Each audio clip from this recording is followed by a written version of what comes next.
Good morning, everyone. Sound check. Excellent. Thank you, Delphine. Thank you. Good morning. How are you? Or good afternoon. Let's see. It's more like good afternoon for you. Let me make sure I got the screen share up. Perfect. All right, great. Good morning, everyone. Good morning. It's Friday, May 22nd, 2026. New day, fresh start. Welcome to the Pitbull Traders Morning Game Plan. I'm your host, Manny. The purpose of this show is simple: live futures trading, real-time technical analysis, and actionable setups, all with the focus on building real trading skills and the mindset designed to drive consistent profitability. Every morning we come in with the same goal: to build out the structure before the open so that we're operating in alignment with the day's dominant forces. Not guessing, not chasing. All right, team, let's get after it. Hope everyone had a good, fun, productive week. I know I've had a great time spending it with you all. Appreciate all the support, all the comments I got yesterday. All right, so let's dig in. We're going to start. Good morning, Large Void. We're going to start off, as we do every morning, with our higher time frame analysis. You stick to the process. And let's just talk about we're going to start on the left-hand chart with the 4-hour time frame. All right. So let's just compress this a little bit. Expand it a little bit, and just to go point out. Okay. So the first thing we've been isolating coming up into this is that we always stay in alignment with the higher time frame. That's where it cuts out a lot of the noise, and we want to take our trades in that direction. So we've been pointing out higher lows, higher lows, higher lows, higher lows. Okay, so at this point here, at this low, it was somewhat in question, right? Because we kind of had we were starting to form what could have been a head and shoulders, but bear's inability to really breach this low. You can see how many times we wicked below it, really formed support. And it's been yesterday we pointed out that in this distribution here, which was Wednesday, yesterday we started to form another higher low on the hourly. All right, so that kind of that put us back into higher lows and framed our trades for the day being from the long side.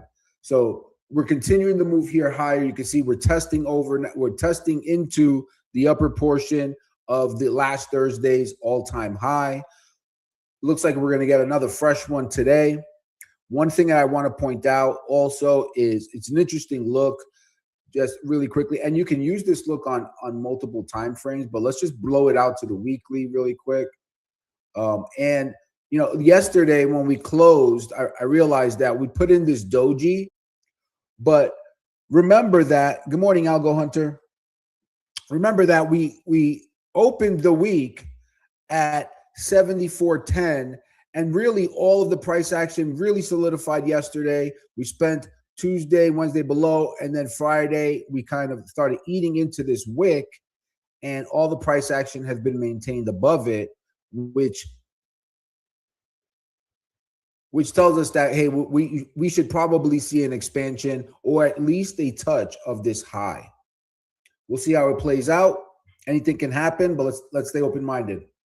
All right, so that covers the higher time frame. A little bit more on that. If we can easily see that we have a high structure here that we can use to frame which should hold as support. That's coming in roughly at about 74.50 to 74.60. All right, so let's make sure we have that in our narrative, 74.50 to 74.60, just right in here. Kind of makes sense that if we did see, looks like we're getting some news. Looks like we just got a pop again. If we on any pullbacks that we get on our lower time frame, we want to make sure that we're on alert for support, for buyers to be absorbing sellers, and for a move higher. All right. So that kind of covers the higher time frame analysis. Let's move over to the bullish argument, bearish argument. Good morning, Nish. Glad you're back. Happy to see you. All right, we're going to do as we do every morning. We're going to stick to the process, right? Traders, we want to always be process orientated. So what we're going to do is we're going to map out the most bullish argument. We're going to map out the most bearish argument. We're going to also talk about the bullish trap trade, the bearish trap trade, and then after that, we'll get into some nuances on value areas. I think it's very important that we continue to be repetitive about that. Make sure we drive those lessons home. All right, so on left-hand chart, we're going to frame out the most bullish argument. Let's get into it.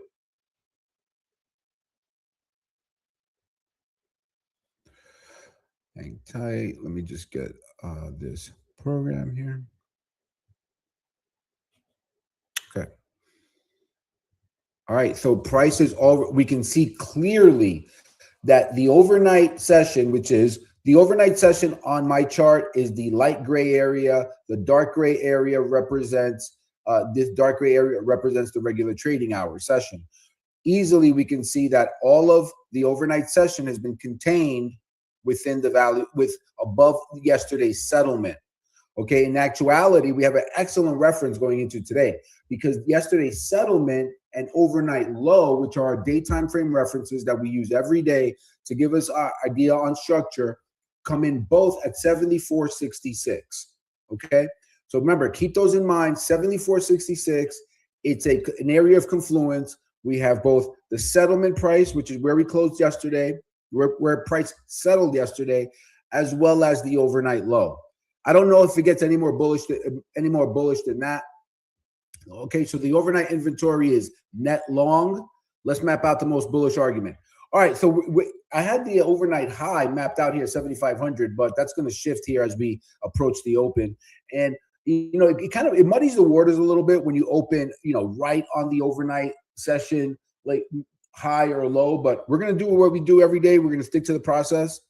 And so if we're opening at 75.05, we really don't have any structural references above us except for the one we mapped out, the higher. Hang on, I'm not sure I covered that. Let me get back here. Hang on, let me just get back to the higher time frame. Okay, so we can see here on the higher time frame that we ran into kind of a support on the 4-hour time frame, and that support where we wicked, we tried to put in a low, and price tried to rally higher and failed. Now that's called a fair value gap because we've never come back and filled and tested these lows. Okay, so let's just keep those in mind, that those lows come in at 75.12. 75.12 is the low of that fair value gap. All right, let's just keep that in mind. Let's get back to the 15-minute. 75.12.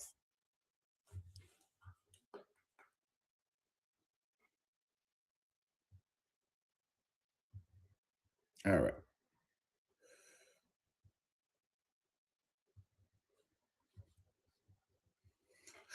All right, so we're opening here at 75.05 and we get the bullish open. Price rallies. Okay, if price rallies, it tests that 75.12 reference that we just mentioned on the higher time frame. It fills that fair value gap. And say we get a pullback from there, right? We see some sort of minor selling or a retracement. Immediately, we're going to use this prior structure high at 7,500 as our first test, our first basis to see if buyers show up. Okay, so we have this lower, we have this higher, this lower high here at 74.95, and then we have this peak high at 7,500, which we're going to use today as our references for a potential higher low on the 15-minute. Okay, so if we get the pull, if price opens up 75.05, okay, and we get a pullback to this area, we're going to be looking for buyers to show up. If buyers do show up, I think that pretty much frames out the highest level where we could put in a higher low. At that point, if buyers do show up, we are looking at long entries, and at support, we're going to be targeting the overnight high, which was just put in just now at, let's see what exactly price was that. That was 75.07. All right, that's going to be our first reference. That's going to be our first target. Of course, we're going to take our scales along the way, but let's just keep that in mind. At 75.07. You know what? Let me get that punched in. I have a feeling I might have to move it again, but let's see. Maybe it sticks. Who knows? 75.07. Okay, good. All right, so framing that out again, let's just make it nice and neat. We get the open here, 75.04. We test up here. We test up to 75.12, 75.20. If price pulls back, we're going to look for support at 74.95, 7,500 into this area for a potential higher low. We're gonna entertain short, long entries, and we're going to take our scales along the way with our target being the overnight high and then a new all-time high. Got it? Okay, I think that makes sense. Although it looks like it's going to move. No, that 75.07, 75 high that we just put in, I think that holds. All right, let's map out the most bearish argument, okay? Because we know that coming into today, we have overnight inventory that is net long, meaning that all the overnight price action was contained above the prior day's settlement. When that happens, when that condition is underway, often what you see is a retracement or a reset of that overnight inventory. So let's say we get a liquidation break right off the open. It's hard to frame out like a most bearish argument because I mean it's just been, you know, the bulls have just been, it's been Pamplona. It's just been bulls are parading through the streets, green, green, green, buy, higher, higher, higher. All right, we get the liquidation break from 75.04 to reset that overnight inventory. First thing we're going to look for is the structural reference that we just outlined in our most bullish argument. So if we get below 7,500, if we get to acceptance below 74.95, at that point, we're going to start thinking, okay, there's going to be a reset of that overnight inventory. Maybe I can entertain a short trade. It's valid, being that the overnight high is above us and bulls were unable to hold that potential higher low from the structural reference. At that point, we're entertaining short ideas. We're looking for short trades and quick on the draw, quick to take our profit as the market presents it. At that point, we're entertaining short trades. We're going to use this overnight high as our risk marker. And when we get into that short trade, our immediate target is going to be yesterday's high. All right, so we get 75.04, we get the liquidation break, we get below 74.95, we pull up, okay, we test 7,500, unable. We're looking to get into a short trade with 75 in that band somewhere. At that point, we're looking for a target of 74.86. Okay, so that's the bearish argument. If we can get that liquidation break, and price shows acceptance between 74.95, 7,500. At that point, we're looking at short entries that'll get us down for a gap fill at yesterday's high and potentially maybe even a test of value area high at 74, 77, 75. Again, we'll reassess at that point. We're going to be careful. We're going to be mindful of where value area high is, because if price does get within prior day's value, shows acceptance, then at that point, we're looking for a full true gap fill down to the settlement and overnight low at 74.66. Okay, so that maps out the most the bearish open argument. Okay, looks like that high is going to hold. Good order flow read there. Definitely that's going to hold for a bit. All right. Order flow is an important nuance to have. It's an important nuance to learn. I'll talk about it more later on. All right, team. Let's stick to the process. Let's map out the bullish trap trade. So we're opening here at 7,500, okay? And we get a rally that tests over the overnight high, okay? But instead of price, instead of bulls holding any pullback, instead what we do is we get an immediate rejection. We see a wick on a 5 or 15-minute chart, right? And on that wick, price is bulls are unable to hold 74.95. They're unable to hold 7,500, and we're below the overnight high. Again, at that point, Same idea as the bearish open trade. We're looking at short entries that get us down to a gap fill, down to yesterday's high, maybe even a potential move down to the settlement. All right. So in actuality, the bearish open and the bullish trap trade can materialize in two different ways, right? So we can look over the overnight high and fail. Okay, so buyers are unable to attract the following, and we fade back into the overnight range, kind of like what we're doing right now, and we get that breakdown lower. Again, at that point, our ears are going to go up. We're going to pay attention really closely at what happens to price at yesterday's high. If we get to yesterday's high, price starts to consolidate, and we start to bounce up and down, wick, bounce, wick, bounce, wick, maybe go a little lower. At that point, okay, buyers are showing up. Sellers are being absorbed, and we'll reassess what our positioning should be at that point. All right, so that covers the bullish trap trade. Let's get into the bearish trap trade, which is my favorite setup. We're open 74.98, and we get a strong liquidation break, right? And we know that when ES sells, it's a hot knife through butter, right? Liquidation break, and the easiest way to tell if the ES is really selling, team, is when the ES really sells, it's going to lose one or two or even three supports like they weren't even there. It's just going to cut right through them. As I often say, it's a hot knife through butter, and we get down below yesterday's high, and we get into yesterday's value area. All right, that's going to be the liquidation break. That's going to get all the bears' attention. They're going to be emboldened. They're going to think, okay, we're pulling back. It's going to be a double top, and we're going to fade down back down to 7,400. All right. What we're going to do is we're going to pay attention to what happens to price at the settlement and at the overnight low. Okay, because that's where the potential bearish trap trade can materialize. So if we get below, we come back up, maybe test the settlement, okay, and we fade from there. Say we put in a lower low, but price is unable, starts wicking, and it's hanging out there for not just for 5 minutes, but 15, 20 minutes, 30 minutes. Okay, someone's home, they're knocking on the door, the lights are on, someone's there. At that point, we're looking for a reclaim of the settlement. If we get that reclaim of the settlement, okay, good. We want to see acceptance above the settlement.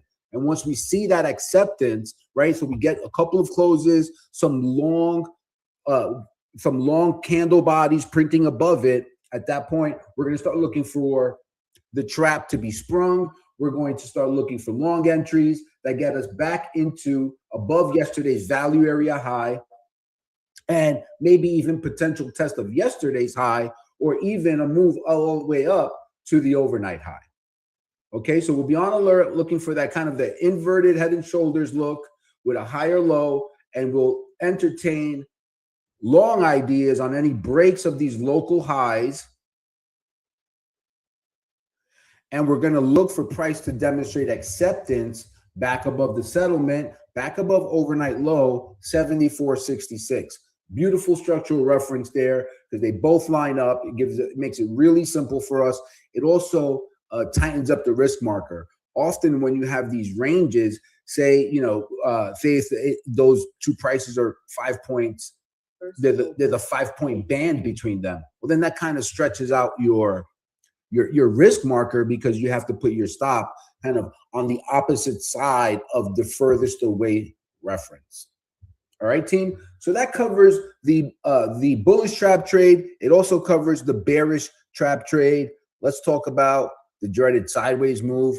I think that was pretty impressive yesterday. What happened, right? And it's important to point out, right, that I highlighted in the market blueprint that we probably see volatility suppression coming into today, and it didn't materialize just off the open. We had a really strong, we had some really big prints, but ultimately price held a higher low on the hourly, okay? And something tells me that we might see the same thing today, okay? Just using, it's not my opinion, it's just more of a data point, but also my experience is telling me that, hey, we might see a consolidation. And that probably materializes somewhere, if we do consolidate, let's see if we can consolidate above the settlement, maybe even within this portion of yesterday of the overnight range or yesterday's distribution. Okay, if price does hold, if price is holding above, this high, the early high from yesterday here, let's see. If price does hold and we start to consolidate in here, where we're just going back and forth, we start to consolidate, we start to do something like this, maybe dip below, but ultimately we're just chopping around. We have to be mindful to not get trapped in that noise. We want to let price prove itself. And then, we had long trades yesterday, a really nice one that took off because we waited to trade that later in the balance, of course, using the execution clock to give us direction and to give us a time reference, not just price. But we had the idea, because price kept wicking down here into these lows, sellers just kept getting trapped down there. I'm sure there were multiple sellers that were selling here saying, oh, it's going to break this time. It's going to break this time. Nope, they got trapped. That's why we use our structure. That's why we stick to the process. In order for us to short this, we were looking for a break below. We wanted to see acceptance. And then on a retest, we wanted to see that get rejected. Remember, keep that concept in mind. Let price prove it. Let someone else's money prove it. Okay, and then we come by and we come in later on and we pick up the easy money because we're patient, we're focused, and we stick to the discipline. We focus on structure. We focus on the process. All right. Let me just take another quick look. Let me just rate this, and let me just get I want to get a better idea for where we may chop around today. I'm looking at this.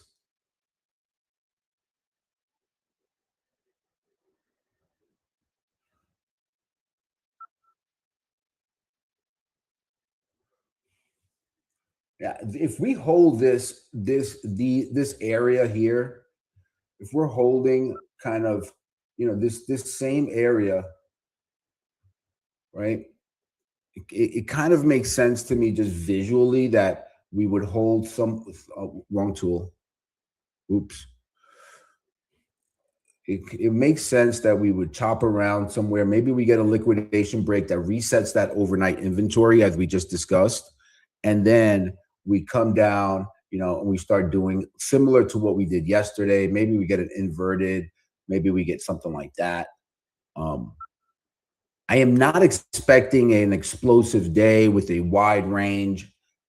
Yesterday's range was fairly compressed, except for the news announcement. We could have had a really small range sideways day.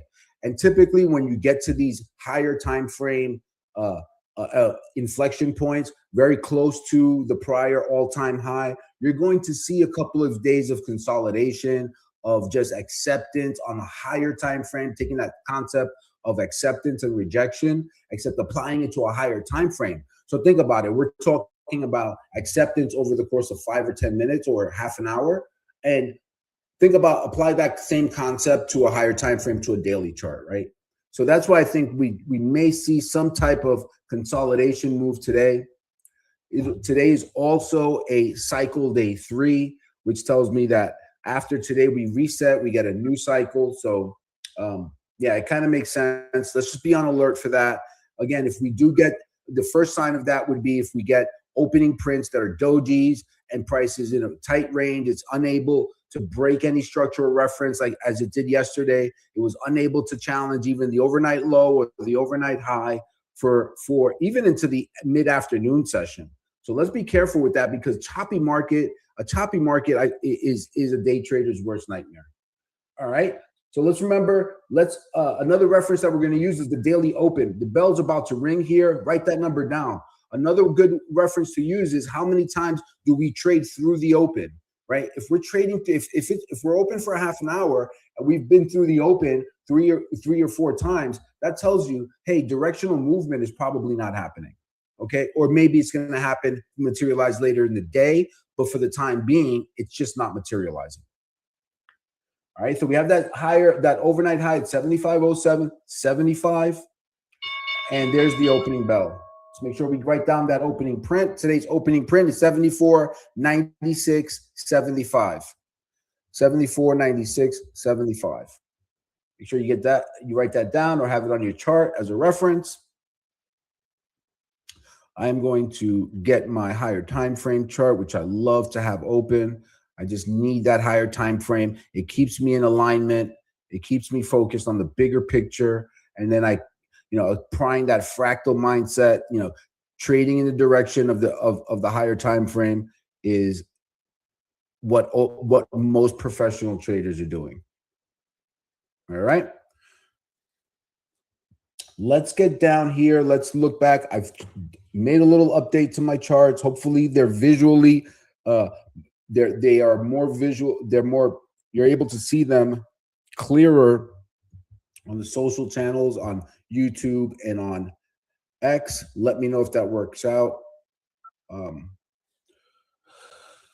right. And let's see what we have here in terms of the algorithms.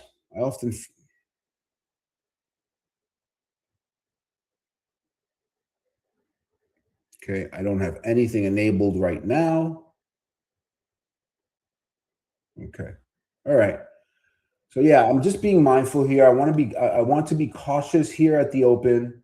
I really want to be cautious because of what I stated earlier for the propensity to see the idea that we may see some consolidation before we break to all-time highs.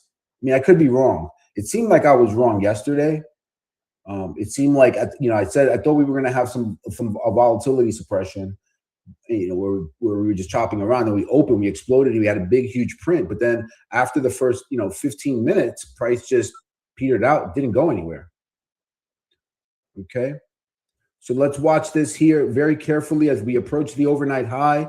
75.07.75 is the reference there. 75.07 is the overnight high. We need to be mindful of that. As we get any test there, can easily materialize in a look above and fail.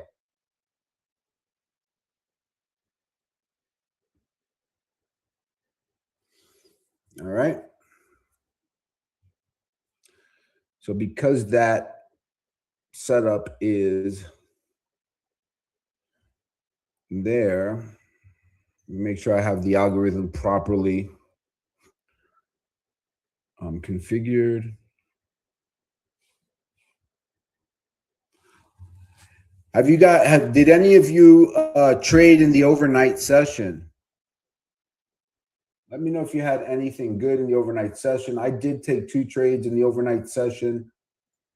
I did take 2, which was fun.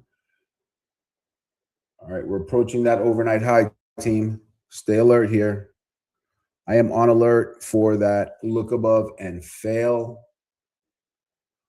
That is why I am keeping the algorithms sidelined. This would be a point and click trade for me.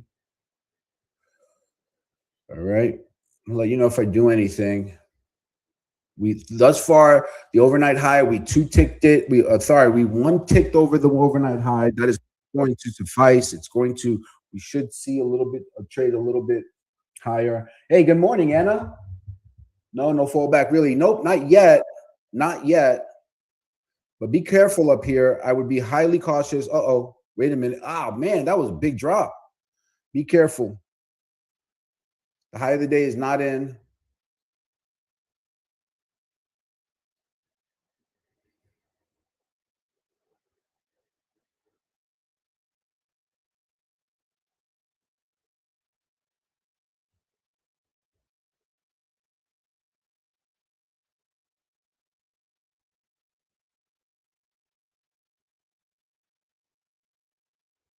I'm neither interested in a long trade or a short here.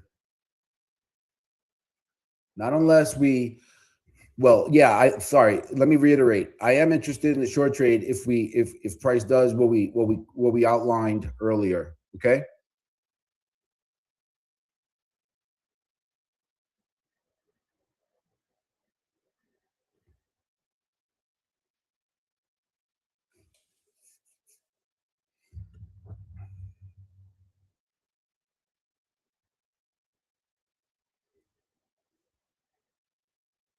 I have to reset this chart here so that it's not so messy. All right, testing. We're back to testing that overnight high area, right? We're back to testing that overnight high area, 7507, 75. We made a high at 7. The overnight high was 7507, 75. Thus far, we've gone higher by one tick. Not really explosive, but it's still so very early. Still very, very early here.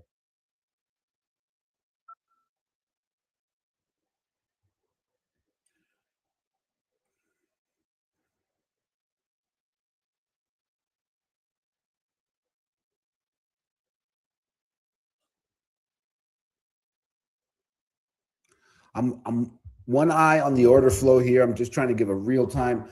Going to order flow is a really big part of how I enter trades. And so at these areas, I want to have order flow confirmation in form of delta divergence. I want to see, let's see what the other indexes are doing. Okay. Russell is chopping around. That is weak. It has not tested. NASDAQ is approaching its overnight high. So kind of the same look that we're seeing. Let's see what the VIX is doing. Internals are positive though. Yeah. So okay. So heads up, team. So heads up, team. So the Russell went over its overnight high by a few ticks, and it's faded quite a bit. So that setup materialized on the Russell.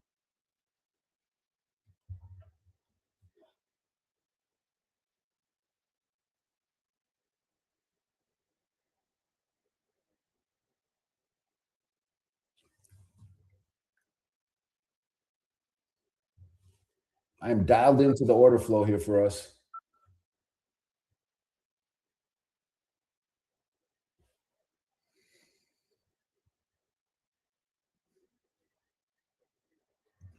Boom, there goes the expansion higher. Nice explosive move here. Let's see. We've certainly taken it out. All right, so we have two potential setups, right? We have two potential setups. We have the breakout of the overnight high, and that's been working. We know the consolidations and breakouts have been working. That's been a hallmark of this rally. So let's stay focused on that. With one eye on the potential liquidation break that tends to happen when the overnight inventory is this skewed, like 100% long, we just have to, all right, we have to start thinking, go with it, right? Who wants to fight that? Getting strong little breakout here, strong breakout. We are now trading about 5 points above the overnight high. So let's just be mindful, keep it tight. One eye glued. No trade yet here. This would just be chasing. We don't do that.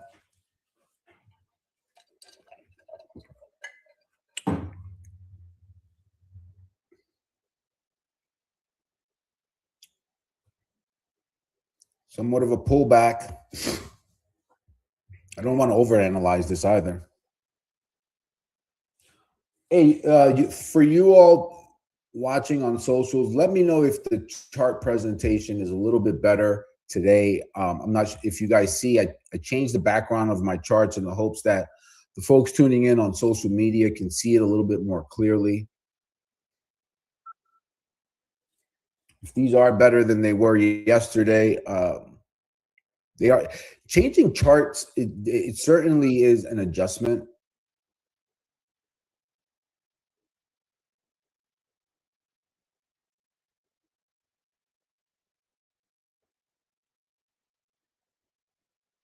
How often have you all, changed your chart? Oh, it's strong breakout here, though. This is just, yeah. Did I? No, yeah, no. Very bullish here. 75.40 is our all-time high. All right, let's break out the market blueprint. Break out the market blueprint. Go back to my market blueprint trade plan.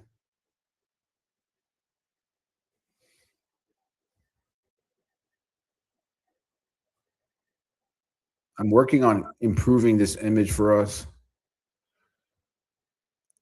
so that we can quickly reference it. Okay, 75 resistance, 75.17. Yep, heads up. So there is a valid setup here for me.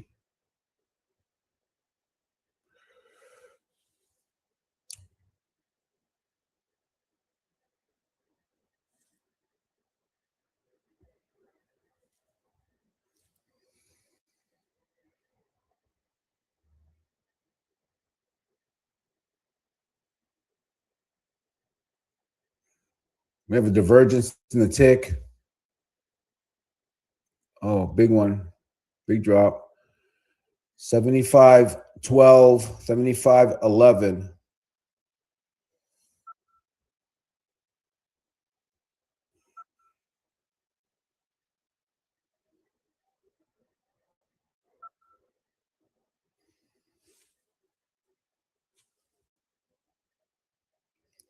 $75.11. Keep an eye on it.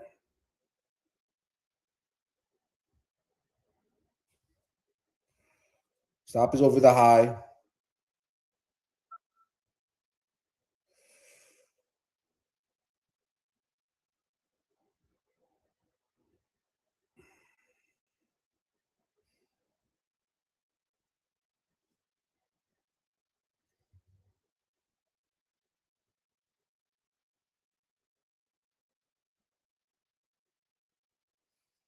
I'm too far away from the actual setup, but we had a fade there. We had a divergence. Let's see if the delta flips, I'll cut it.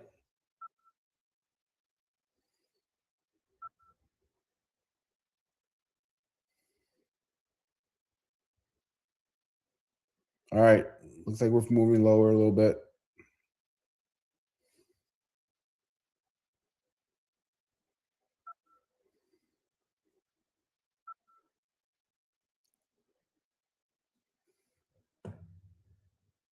They can't get through that 75.07. They can't get through that 75.07. All right, here we go. We're moving lower. Got 5, +5 on it. +5 on the first. Heads up, +5 on the first. I'm looking for a retest of 07. Oh, that was it. That was it. I didn't have the order in. Orders in. Tightening up. So I got +5 on the first. +5 on the first team. I'm going to tighten it up. I don't want to. I'm going -3 from entry to protect at least something on it, right? So going back -3 from entry. It got down to the overnight high 75.07. That's where we're trading right now. So and I explained the kind of the logic behind this trade, right? Pull up the trade plan and you can see that on the market blueprint. Let me watch the order flow here.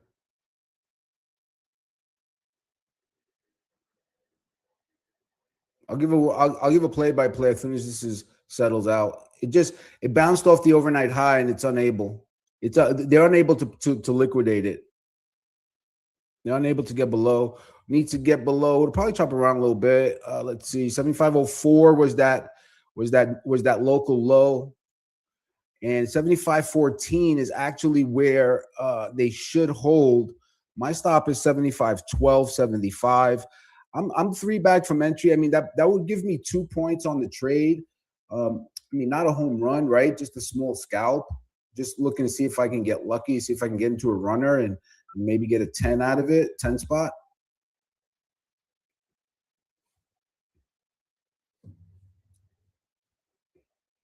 All right, look, we need to get below 75.04. We need to get below 75.04.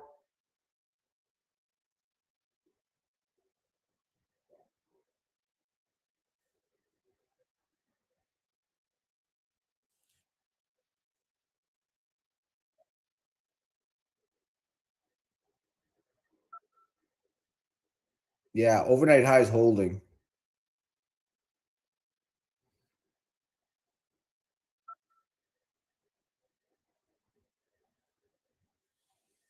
Yeah, overnight high is holding. I'm in the wrong trade. All right, I got taken out. So I got +5 on the first, minus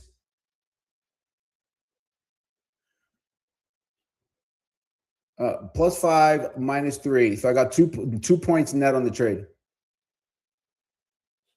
Overnight high held. So the idea there, so this might be a trade I'll take again, and I'll walk through the logic behind it in just a second.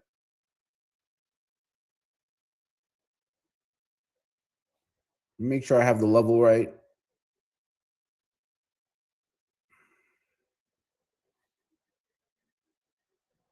Yeah. Okay. I did have it right. Let's see if we can get above it and go back up above and back below.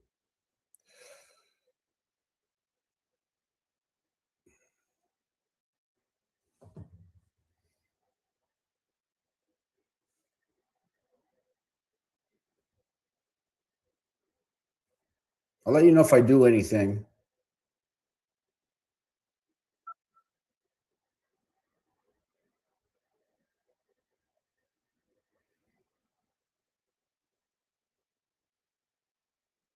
I'm watching the delta here closely. Yep. Oh, they got him here. Oh, look, they're pressing. Watch this. I think they're going to push it a little bit higher and sweep all these early guys and then come. Let's see. It's just moving higher. Yep. They just keeping an eye on the delta here. One eye on the peeled on the delta.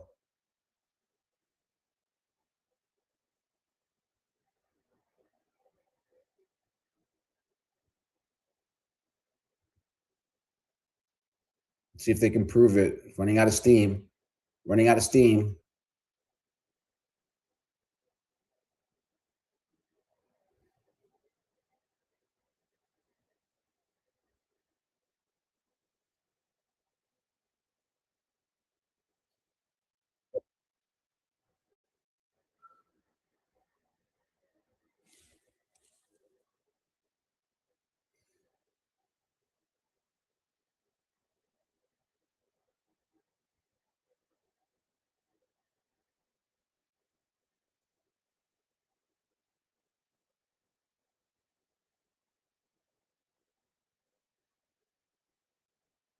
Minus a tick there. Hang on. The delta's moving quickly here. I'm trying to stay focused. All right, got him. See if I can get him here. Ah, man, terrible fill. Terrible fill. All right, got him. Let's see. Looking for 5 on the first, 75.11 again.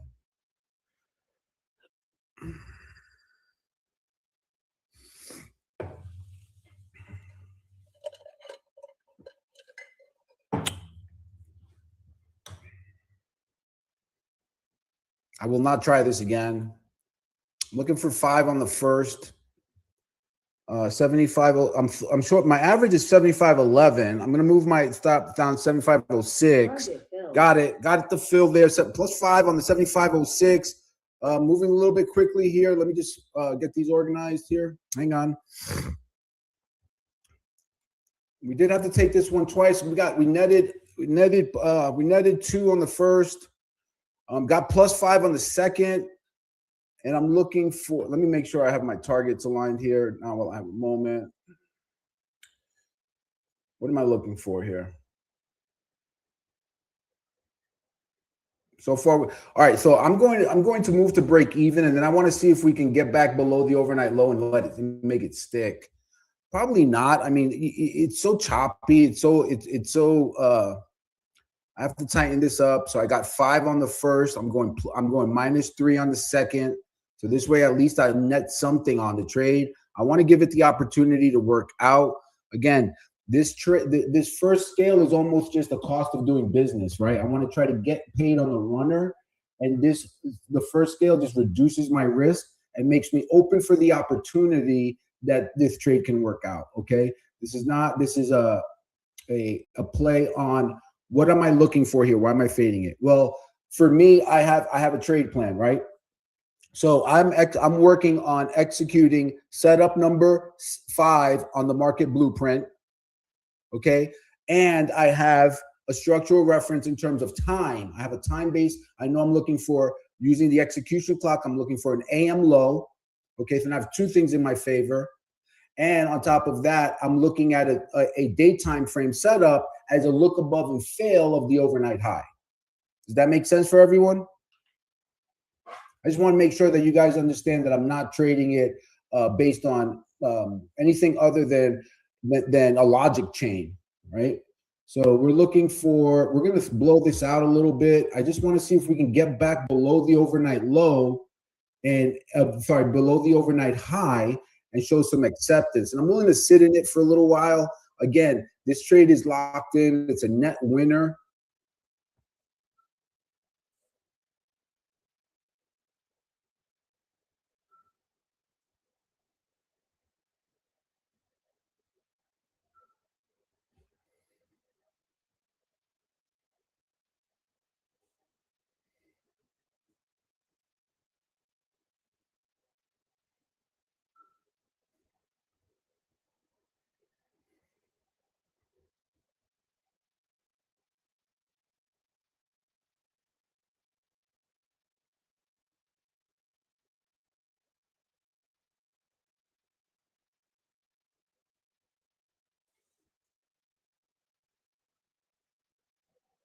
Let me know how you guys see it. Let me know how you all are trading it.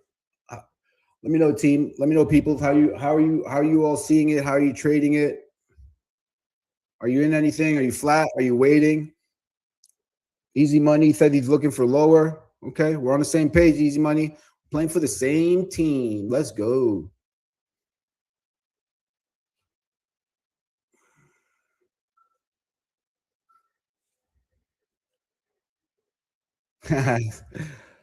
Good job, Delphine. Don't like being against Manny. Okay, Easy Money. Good job. Yeah. So, well, that I.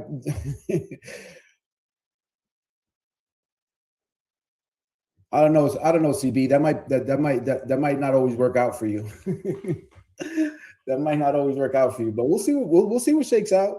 We'll see what shakes out. Plenty of day here ahead. Plenty of day.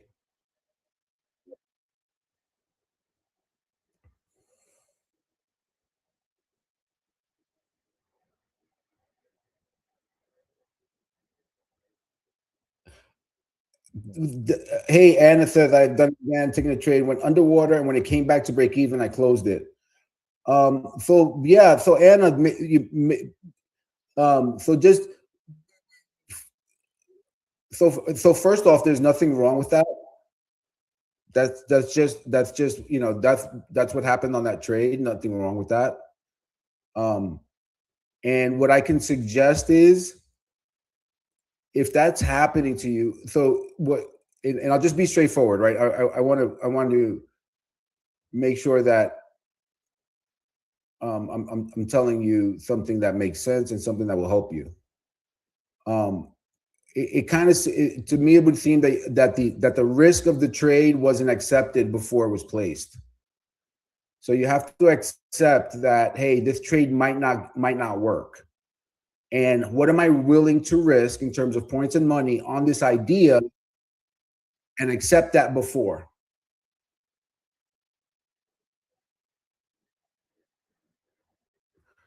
And then once you get into the trade, that's still not going to be easy.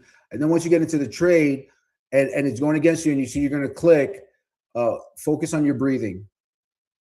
In through your nose, out through your mouth. Take your hand off the mouse and try to focus on your breathing. Like, try to bring all your attention to the air going inside your nostrils and out of your mouth. Take your hands off your mouse.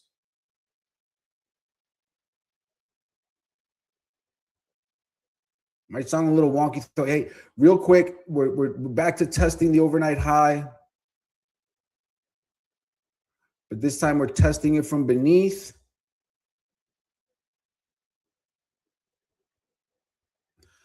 Let's see. We 7508 needs to hold here. We have a low volume notch there. I'd like to see that hold.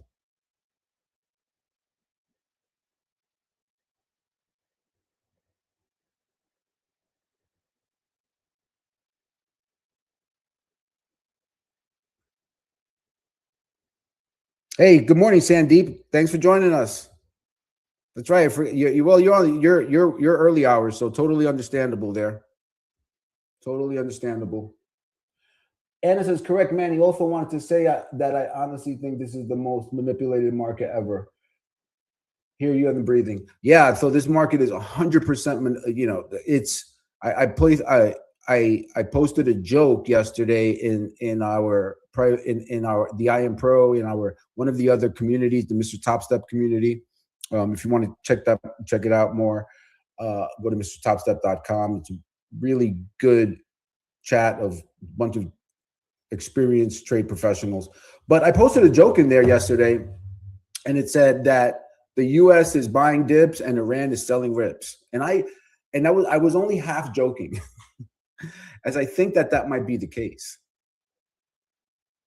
We all know that the Fed trades on FOMC day. We all know that the Fed is in the market.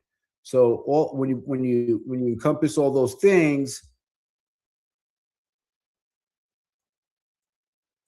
why not? I mean, even the president's trade blotters out there, right? Yeah. So I definitely, I don't think that's far off. I think that's a reality. I don't think that's conspiratorial either.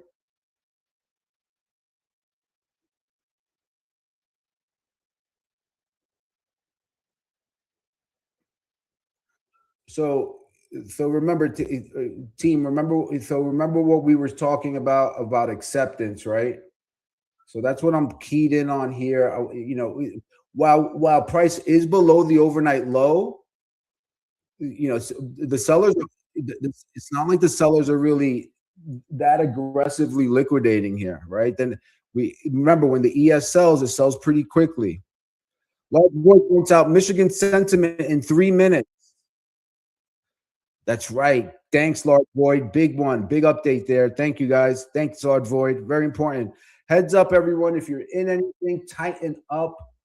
Michigan sentiment is coming out. Remember, keep that risk tightened. We can always get back in later.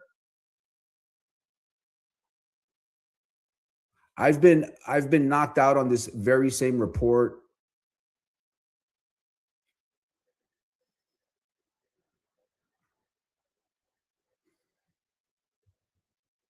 But to your process, okay, this is my process. If you can see, I've traded both of this type of setup. I'm typically trading it this way. I went +5 on the first, -3 on the second. I just want to see if I can get into something and get it to stick. And it says we've gone from a deal being imminent. Hang on. And it says we've gone from a deal being imminent and jumps on absolute trivia, i.e., representative has flown to Pakistan. Now Rubio is saying U.S. needs a plan B to keep straight open if Iran don't play ball. It's so you can't make it so. That's why I tend not to pay attention to it. It's just so wonky. Wash is being sworn in at 11 a.m. too. That's right. That's right. That's right. I'm not sure how that's going to affect the tape, but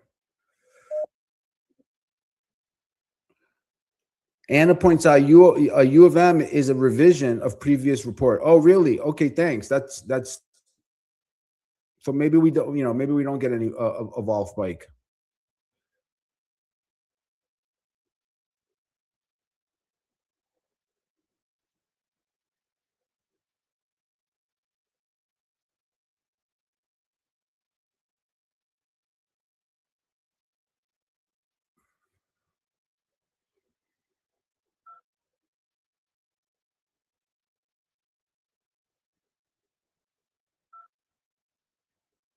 So we're back up to testing that overnight high, team. Right back up to testing it. Okay. Whoa, whoa, whoa. Okay, U of M is out. University of Michigan news is out. Let's see if I can get it on the feed.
All right, team, you heard it there. That was the report coming in on Fed Waller and the Michigan sentiment.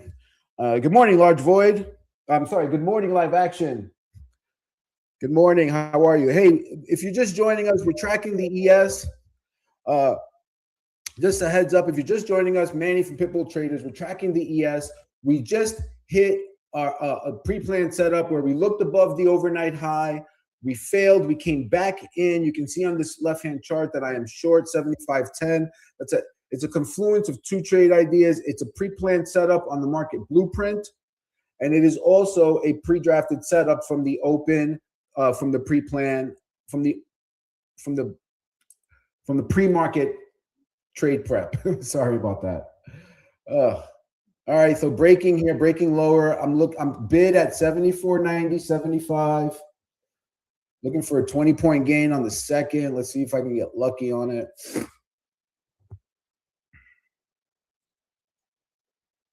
What is a gap fill? 74.86.50. Do I go for the gap fill here? 74.86? Oh, you know what? I'm bid at 74.90. That's just basically a gap fill. What am I going to do? Move it for 4 points? That doesn't make sense.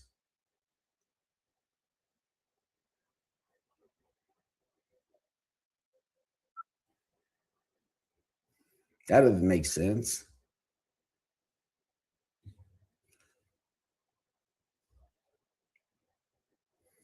Yep, you're welcome, Live Action. Thanks for joining us. Let me know what you're doing. We're tracking the ES, like as I said, on the left-hand chart. I'm short 75.10. I'm looking for 74.90, 75. If I get an exit there, then with a small position, just two contracts. I got so Live Action. Just to give you an update. So this was a trade that I had to execute twice. The first time it was literally I was short 75.11. I got plus 5 points on the first, and then I moved my stop to minus 3 points from entry, and that target and got taken out, and I was willing to re-enter. It was a live real-time read on the delta, and I re-entered it because there was a base case for it, and that's the position I'm in right now. I'm considering cutting it very soon here, as we're unable to gain any traction, and we're just bouncing right. Let's see, what's this reference here? Just want to make sure that you guys see it. Yeah, we're bouncing right here at that 74.95 area, 7,500. Right, this is volume weighted average price. It's also a moving average. So there's definitely a reason. There's definitely a reason here. We also are in the time frame window. Let me just focus in on the price action here, as I may take an exit.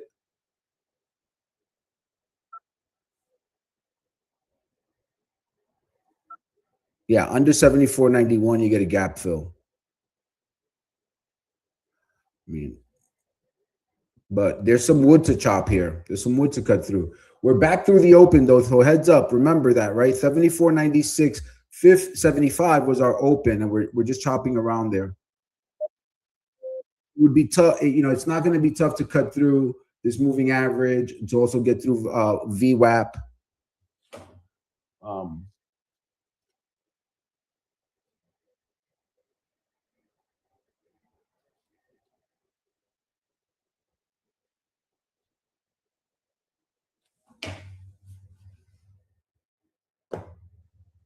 Let me get back to the trade chart.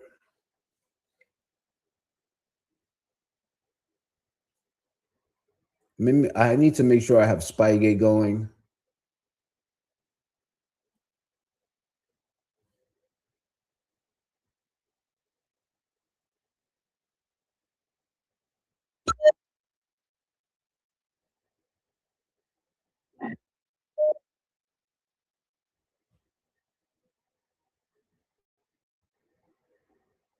All right, coming down. Got it. Got the target. Team got the target. So plus 20 points on that one.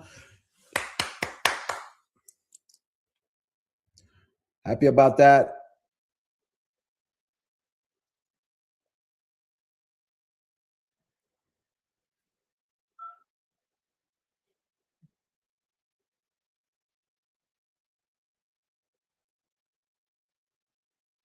Thanks, Oz. Welcome to the show. Never late. Live action says 95 very interesting. Short ZN off the inflation release. So far, so good. All right, good for you, live action. Happy you're making some coin there. All right, heads up. So we executed that first setup that we had. It was a confluence of two setups. Thanks, Rev. Appreciate it. Appreciate the support. Thanks, Delphine. Thank you. Appreciate it. Appreciate it. Yep. I'm glad that we were. I hope some of you guys caught it. That would mean the world to me. It really would. If I knew that. And if you didn't, don't worry about it. Right? We're only 35 minutes into the day. We're gonna get another setup here. Don't worry about it. Something will materialize. Remember, we're gonna stick to the process. Good. All right. Good job, CB. Yeah. I on shorts, I didn't take profits on. Okay. Good. Yeah. So I traded overnight. I did. I had two trades. Very clean today. I've only had three trades. Three trades, and I've traded three different accounts. Again, I don't think I'm going back into any one of those. I'm happy with what I have. Want to be mindful of greed too. All right, let me just get back to the tape. I have a very clean P&L today. It's like all round numbers.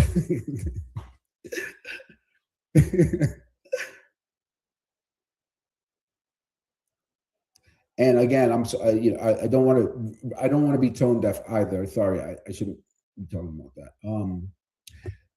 If you're not green, all right, let's get there. Let's get you there. All right, that's the point. Let's get you there. Oh man, I missed this trade. All right, I'm turning on the algorithm. It's looking for a short. I should have. Let's see, but wait a minute. I want to be careful here.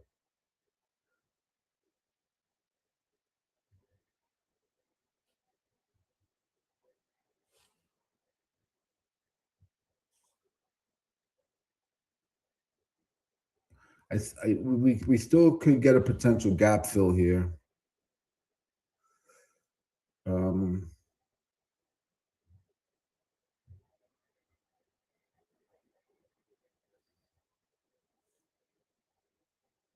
Very, very clean setup this morning.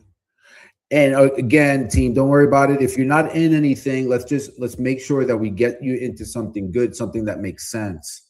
Okay. So let's outline it, right? We've just tested yesterday. This is a choppy area. This is that area that we outlined earlier today in the pre-market prep. Okay, we were going to see if bulls support, and that's what they did right here. We just saw support. So heads up, hang tight.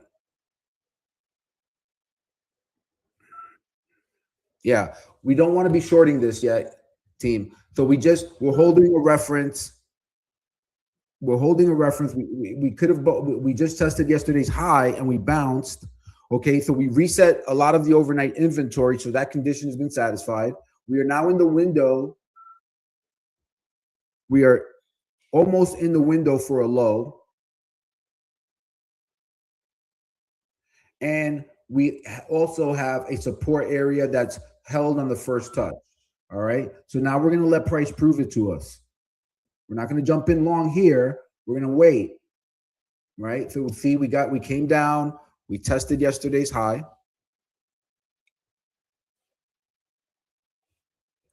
Price came down. We tested yesterday's high. It found support. It's now reclaiming VWAP and the moving averages. Okay, and we're putting in a wick. All right, so don't. Well, obviously, I can't tell you what to do.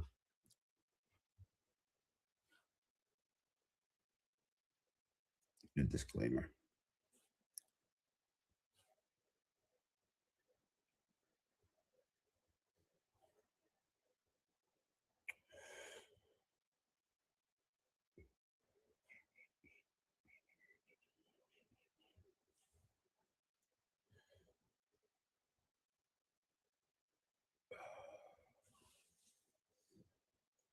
All right, so looking for price to prove it here, right? We're looking for that.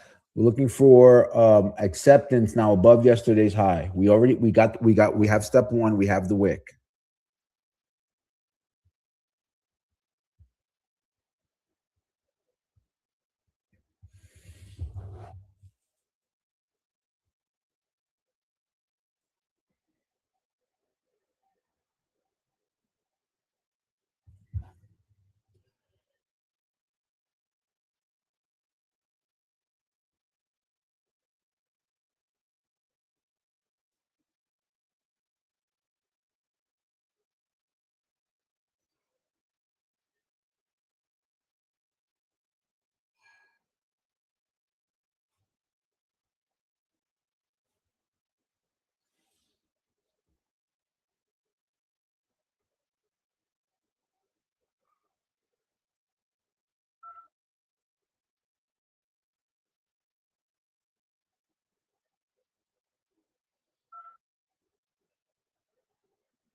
All right, so we have the first bounce.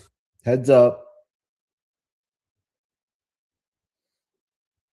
Easy Money says, yeah, maybe by some. Okay, so on shorts. Okay, under 91, maybe we can test the overnight lows.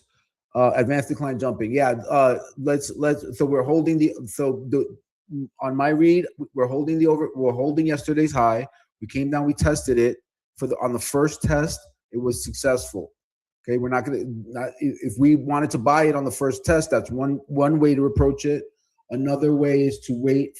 Is to let's let price prove it by showing some acceptance in this area. All right, let's let it show some acceptance. I'm more interested in long trades than I am in short trades at this point.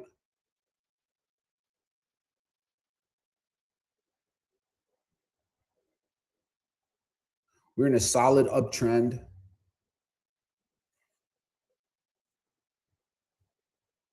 And we framed out the idea for the short trade, right? So CB, if you're looking for the short trade, let's let it get below yesterday's high. Okay, let it get below yesterday's high. Let it prove it by showing some acceptance. So yesterday's high 74.88, and then if we get some closes down there, so that we don't get trapped, let's get some closes down there, and then after that we'll wait for a pull up in which to fade it and using that 74.88 as our risk marker. Make sense? That's how I would approach that short idea. Okay.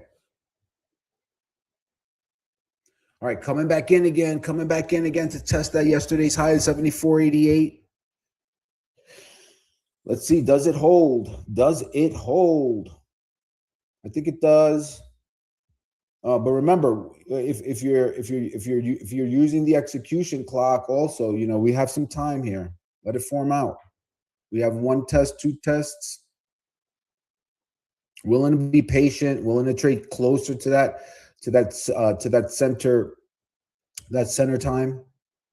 Better to trade later in the balance than earlier, so you don't have to sit through a bunch of heat. Let the structure build out. Let it prove it.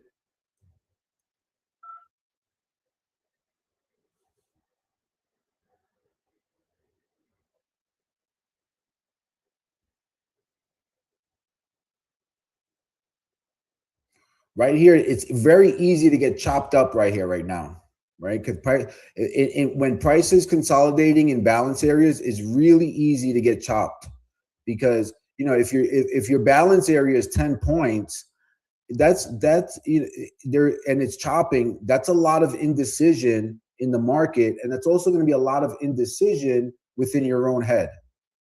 Okay, so it's very easy to take 2 or 3 3-point stops in a balance area while price is just chopping around or not really going anywhere.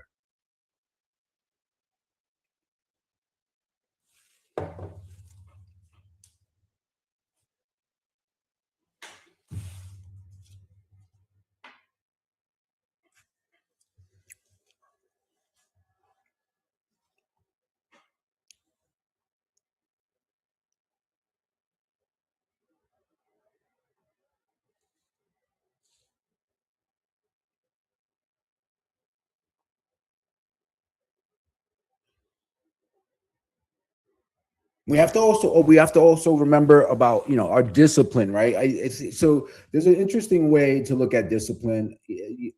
Obviously, we all know that discipline, it's non-negotiable in trading. You have to develop it. Now discipline is not something that easily becomes anyone. You have to, but it is developable. In my opinion, often discipline is looked at wrong. It's like most times it's spoken of as this magic trait that we're born with, and it's not. It has to be developed over time. And if you approach it from that perspective, if you approach it as, hey, this is a skill that I'm going to acquire, and you have a process in how to approach developing your discipline, anybody can be disciplined. It's no different than learning how to ride a bicycle. No one is born with monk discipline. Even monks train to be monks. Okay. The important part is that you approach it from a perspective of understanding and patience, and say, hey, okay, I know this is the skill that I want to attain. What's step one? What's the first thing that I can do to be more disciplined? And break it down into smaller steps. That's the way I did it. I proved it one step at a time. I did one thing at a time, and then because if you force discipline on yourself, if you try to force it, it's very it's like willpower. If it's forced, it's harder to maintain, and thus it'll fail you when you need it most. However, if you can create good habits, if you can create the right mindset, then suddenly you will seem disciplined but not even know that you're there. And it's way easier to habit stack it, to create the right habits that are disciplined, than it is to say, hey, rule number one, red means buy, green means blue, and that's what that works in the Marines. That works in the military when kids are 18 years old and their brains are still malleable. All right. A lot of us are in our second career. A lot of us are trying to make this a second career, and we come into this with certain preconditions. All right. So just think about that. Interestingly enough, I was asked I recently I've been asked the question about trading as a second career. It's something that often comes up, and I did a YouTube short on it not long ago, and and I truthfully believe that trading can be a second career quite easily, but not the way many think. I in my opinion, it has to be approached some. It has to be approached kind of like the way I mentioned it before. I'll drop a link for that video. Hang tight. I did it. It was a really long time ago. I hope I don't regret it showing it. Sometimes you look back at these and you're like, oh no. But no, I think the content in it is very good.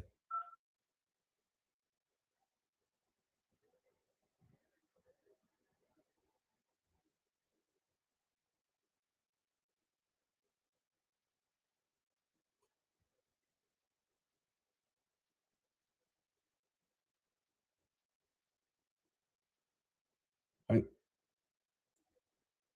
all right, we're tracking the ES here. All right, we're back below yesterday's high. Okay, so we're back below yesterday's high.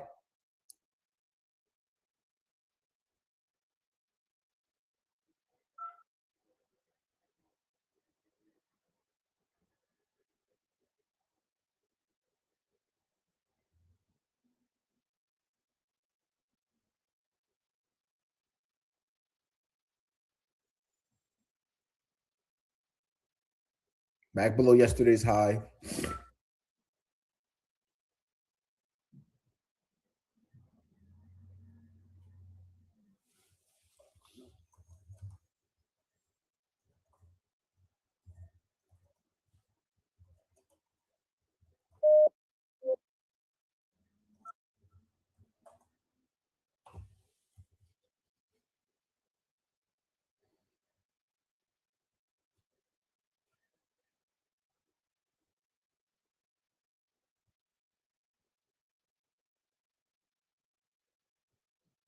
Okay, good, good, easy money.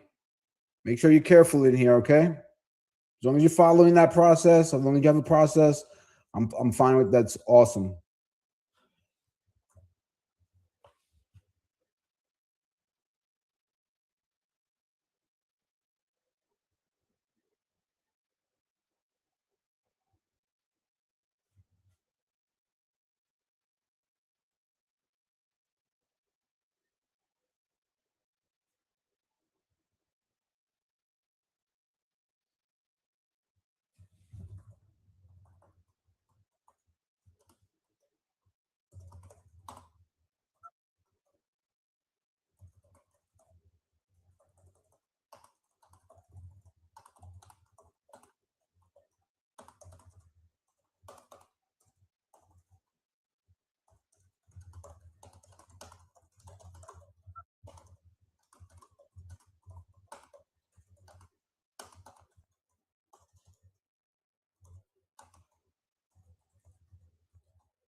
All right, heads up, heads up. We're getting that move lower now. Getting that move lower. Good stuff, good stuff. Remember, if you got it short, good on you. Excellent job.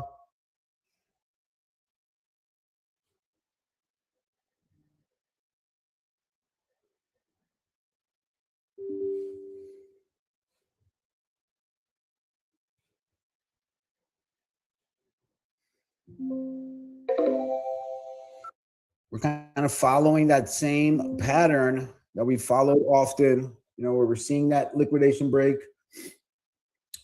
Probing trades are always authorized, as a good buddy of mine likes to say.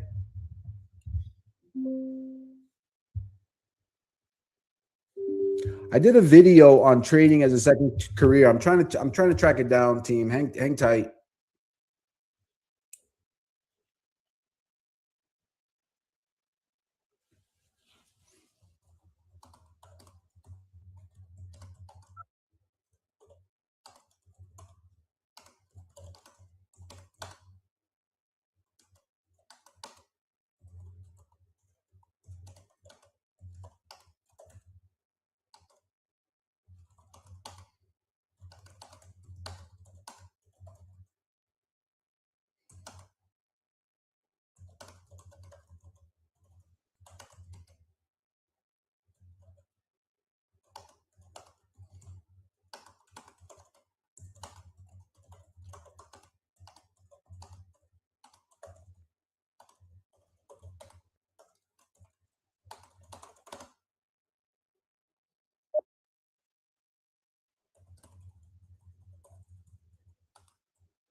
All right, we're getting a somewhat of a bounce here, somewhat of a bounce, somewhat of a bounce.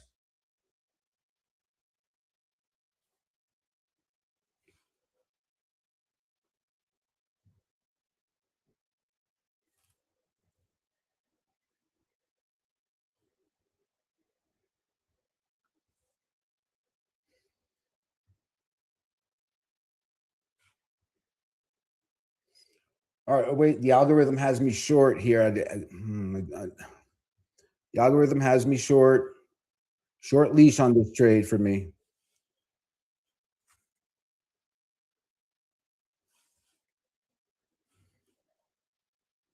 Juggling a few different things here.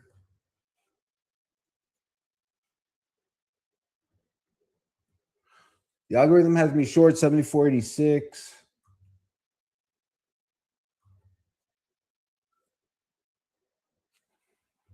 It's pretty shallow.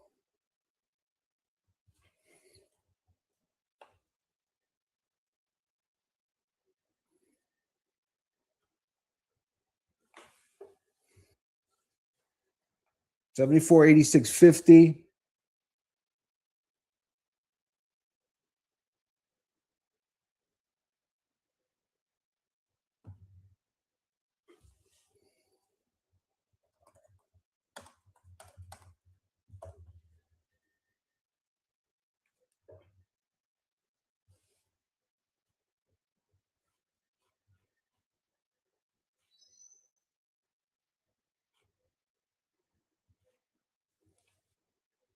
Yeah, I don't. This is yeah. I don't like this. No, it's too shallow. It's too shallow to be short here.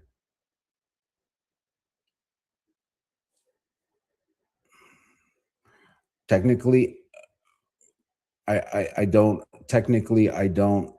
Um, I'm not supposed to. Technically, I'm not supposed to touch the. Just a rule of thumb for me is I don't want to mess with the algorithms. I don't want to get in their way. I want to let them execute, but obviously, a real time read supersedes it, and I'm just not feeling great about being like if I want to get short, I want to get short up there by like 74.95, not 74.86. It's too shallow. This is where everyone gets. This is where most get trapped. I don't want to get trapped.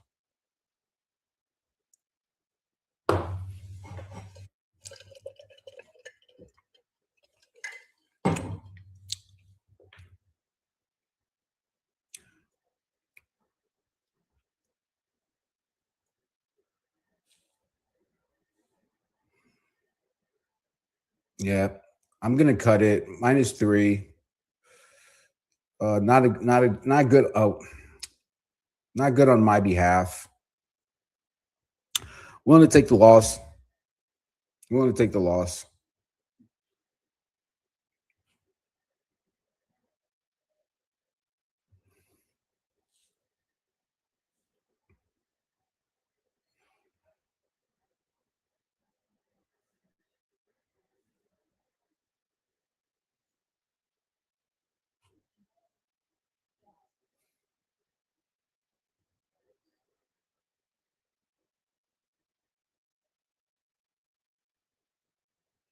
Yep. Nope. It's not working.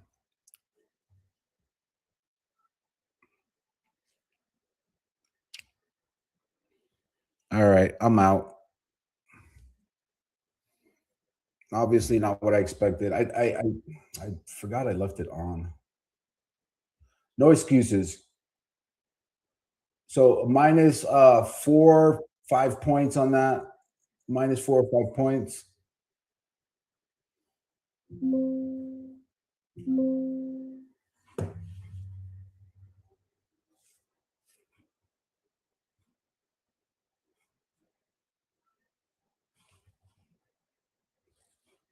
Like this is the one that,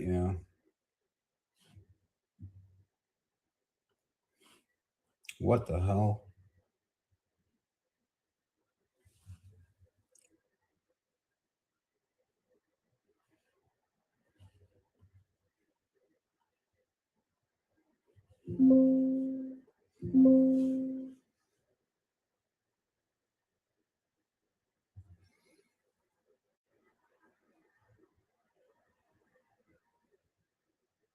All right, watching this here closely, I just that rogue order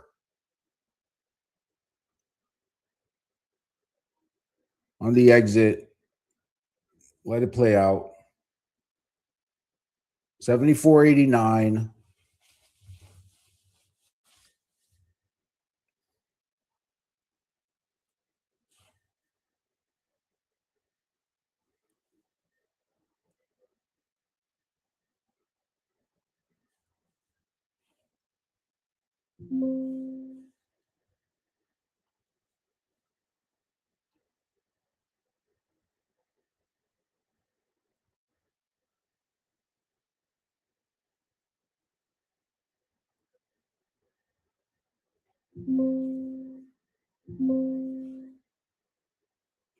All right. So minus like 5 points on that one. Minus like 5.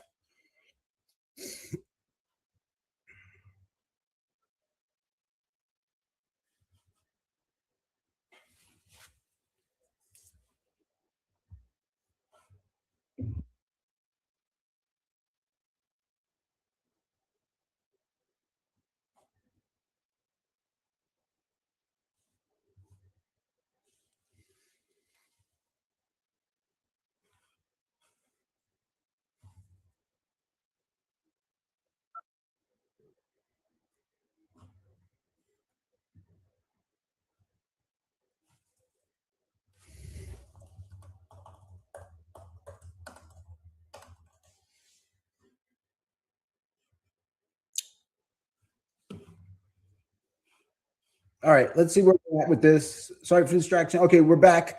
All right, team. So we've gotten a bounce from value area high. Let's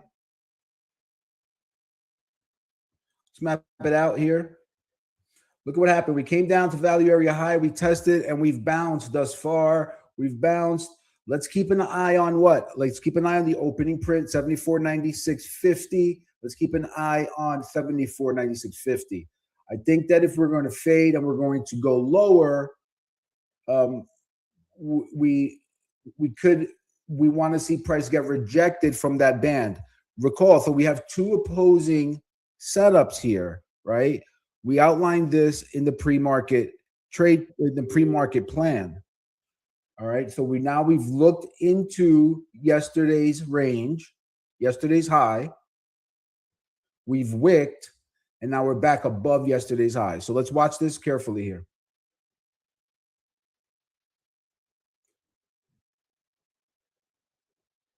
We're looking for acceptance back above. Live Action says, hedge fund owner once told me it takes 6 years on average to trade well. Of course, everyone is different. I'm still learning, and it's over 20 years. Yeah, so right.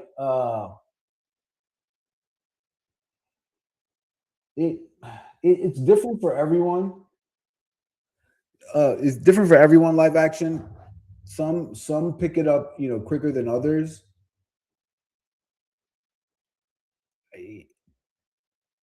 And I still feel like I'm learning every day.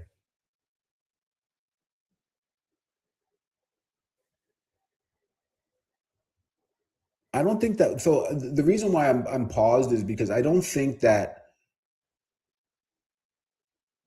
it's a like, so I always thought that there was going to be this black and white moment where where I went from unprofitable to profitable, and that's just not the way it worked out. It was a time period. It was a time period where it happened, right? It happened over time.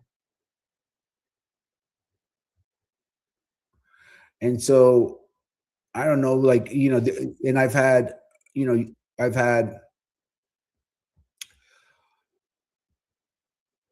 years where I've made money, years where I haven't. That was really the beginning of it, right? Whereas, like, towards the beginning, flipping over towards profitability. So again, here's another question for you, Live Action. live actions. I don't like short because there was some interest at 76, 78 area postings I see at times. I don't want to interrupt your room. No, live action, feel free. Post your read. We're here straight. Everybody's sharing information.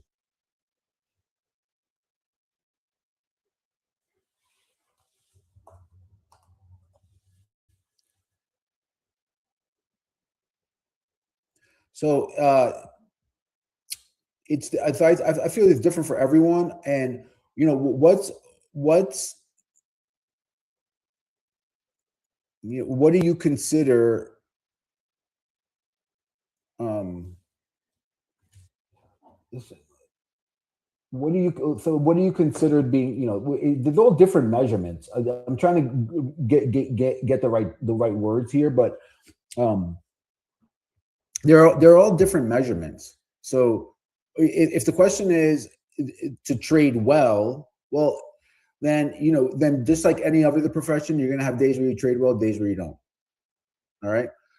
If the question is, I think the question that most folks ask is, will I be consistently profitable? That's what we talk a lot about here. Consistently profitable means that you're filing a tax return at the end of the year for your gains, and you have a gain as opposed to a deficient account. That's what we're trying to build here, because the big difference between getting one good trade and filing a tax return because for your trading business. So let me know in what context, if you want me to frame the question. I'd love to answer it. I love this question. Sandeep says, Sam Beef points out, tech now 38% of the S&P.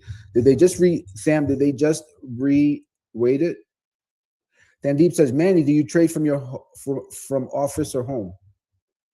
Sandeep, both.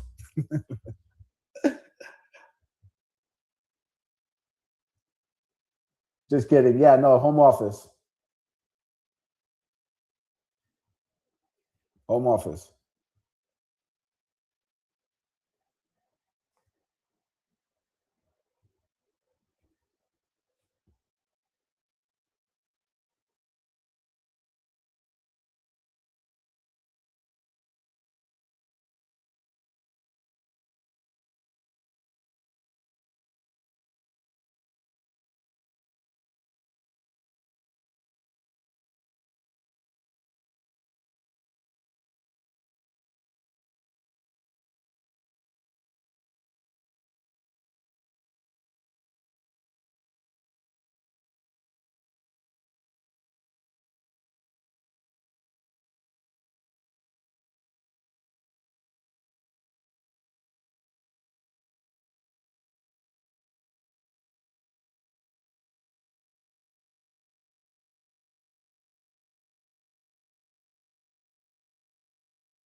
Sorry about that, team.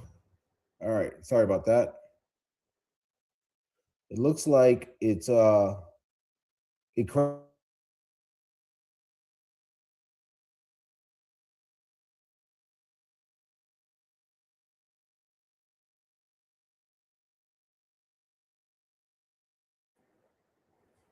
Hey, you guys. All right, sorry about that.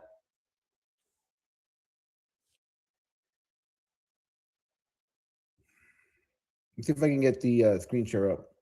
I'm not sure what happened there.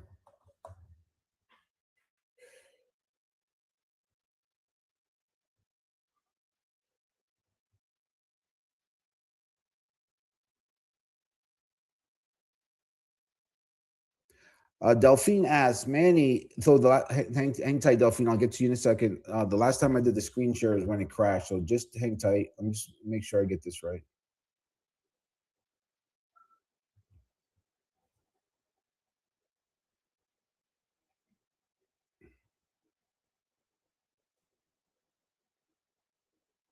Thanks for bearing with me, team.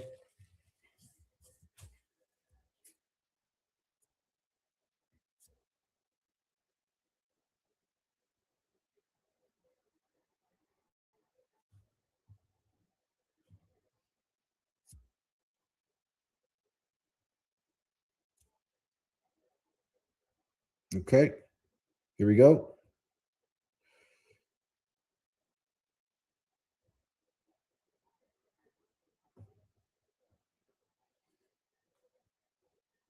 Oh, crap.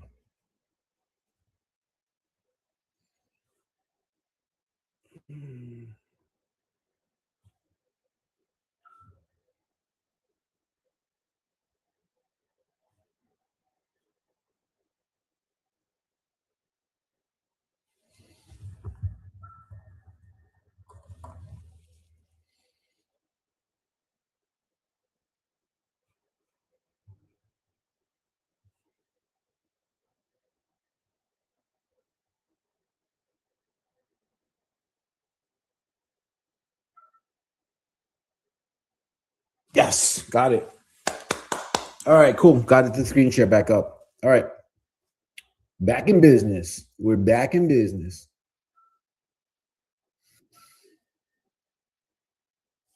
Sorry about that. Sorry about that, everyone. We're back. We're back. Yeah, large void. You see that? It's magic. Except that we all have it before the day starts. Makes the day pretty easy when you have something framing out the cadence of your trades, right? It's just like, all right, I know when, and when you begin to trust it.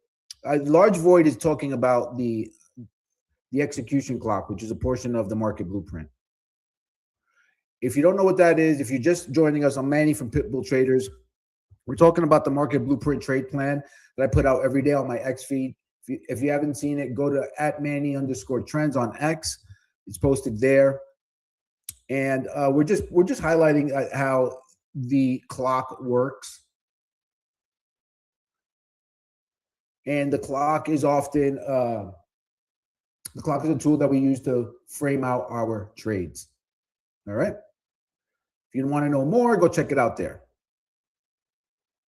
Give me a like, give me a follow. I've never been, coming into this, I was never interested in developing a social media following. I so I traded and then I developed real estate. Okay, and I just didn't have a reason for it until I decided to start sharing with other people. But there was a time where you could gain a following on X just from the merit of your posts. Now, in order to gain a following on X, you almost have to pay them. We met with X, and they essentially told us, hey, the only way we're going to push your account is if you pay for it. And so I've never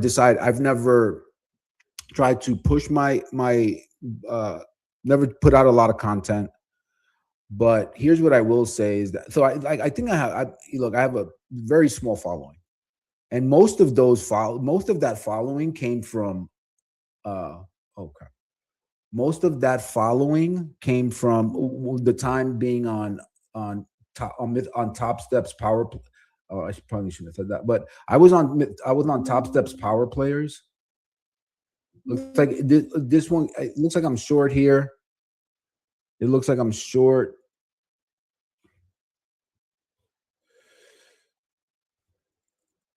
Hang tight.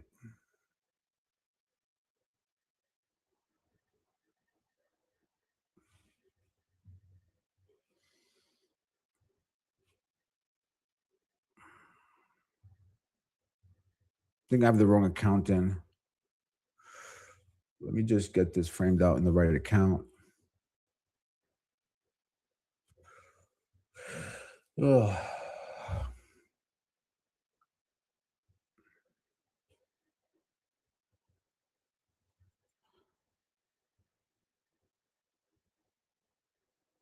It did have me, guys. It did have me short. Sorry, I didn't frame that out earlier.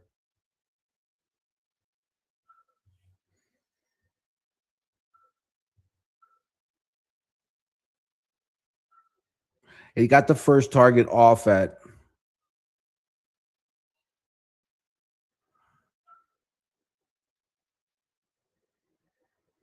74.94.75. Yeah, so I never really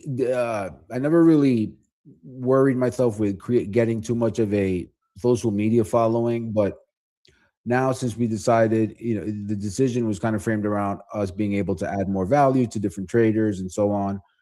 Um, I started putting out more content, and the small following that I got was from the times that I went on those. I was I was interviewed several times on power players, and it was almost like going to become like a recurring role. Uh, but then honestly, I backed out of it. That was around the time that we decided to put this together.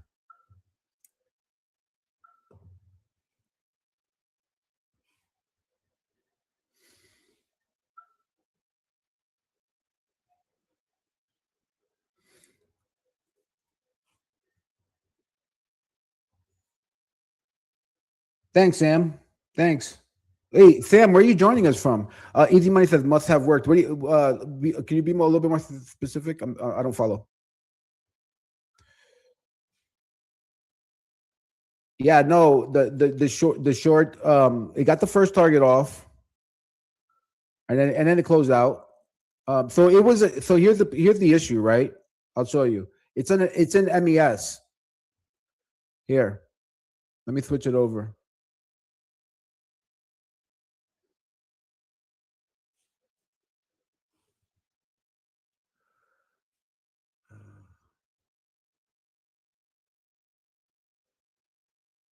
I'm scared to here. What? Yeah. What is this?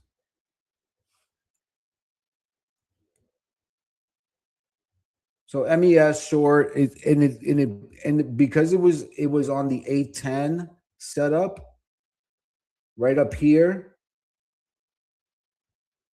it went in on 30 MES. So that's why I was kind of like distracted because I wanted to reduce that. It was trading it as um it's trading it as 1-to-1. So I'm typically I'm trading these with 3 contracts. So it's trading it 1-to-1 like it's ES. And so it executed 30. And I don't like for that, I'd rather be in ES. So that's why so I can go in here and into the strategies portion and change. And so while I'm looking at ES, it's trading, it'll execute on MES, or I could be looking at MES and it execute ES. So I got a little bit confused. I didn't know which one I was, so I had the chart on ES and I had the strategy on MES. And so you guys will also frequently see that from me is that I'll pivot midday. So like I had an excellent, I had a pretty good morning. And so I want to definitely continue to trade alongside everyone, but I don't want to really take that much risk anymore. I want to make sure that I lock those gains down.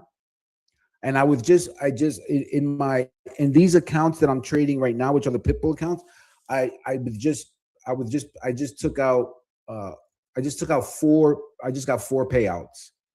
No, I just got 3 payouts. And so I want to let the money come out of the account, and I want to make sure that these profits are in there, but I also want to make sure that I don't go below my balance and blow the account. So yeah, I actually submitted for,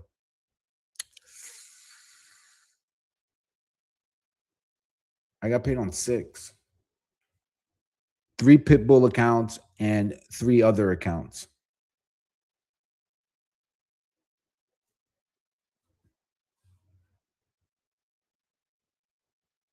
So yeah, so back to the social media question, statement. I never really I never really had like a desire to create a social media following.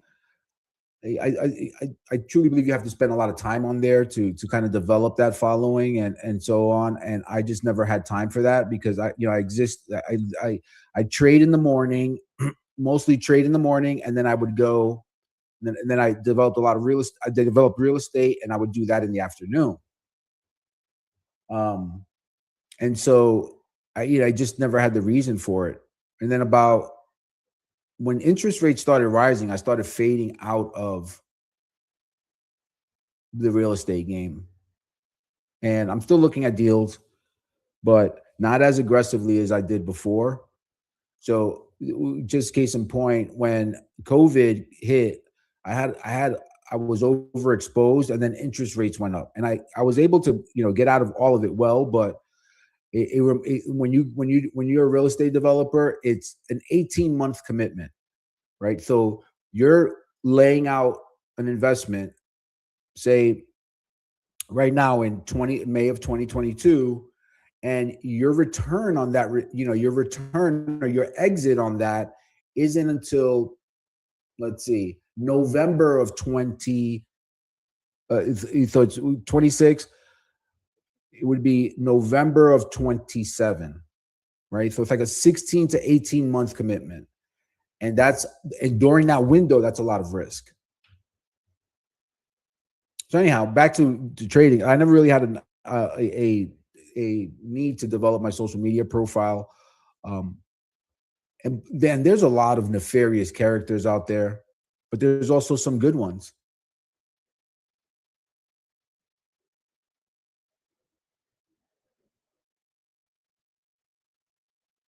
So yeah, so here's the idea. So this A10, I don't even have the strategy loaded anymore because it got wiggled out when I closed. Let me get this. I have to switch this back to ES, so it's going to disappear.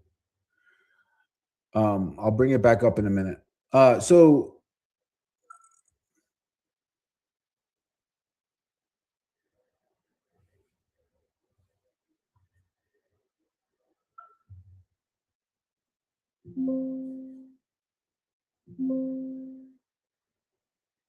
okay.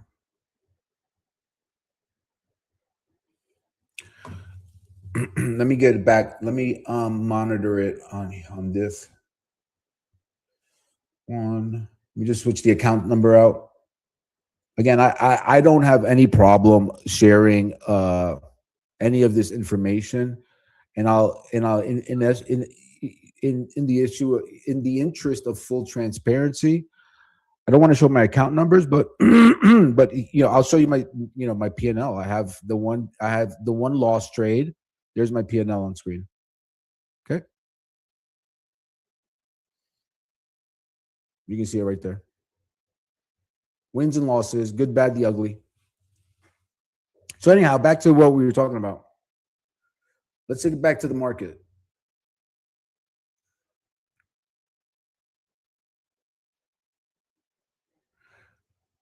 I did. So I was the designer of these algorithms is David Dubay. He's with PTG. He comes on every Wednesday. If you ever had any questions, or if you're interested in the algorithms, I highly suggest you go check out his website, Polaris Trading Group. So yesterday I was talking to him about the algorithms and how they work, and just familiarizing myself with them. And you can have it on one chart trading one. There are 3 different strategies on this that this algorithm can execute on this chart. And so I had it on. I switched it to a different strategy, but I couldn't see where it filled the order. Anyhow, let's get back to the tape. So what do you guys think? Is the low of the day in? Is the low of the day in? I'm letting this trade stop out. It's the MES trade. I'd really prefer to be long on a dip now, but I'm very close to closing it down.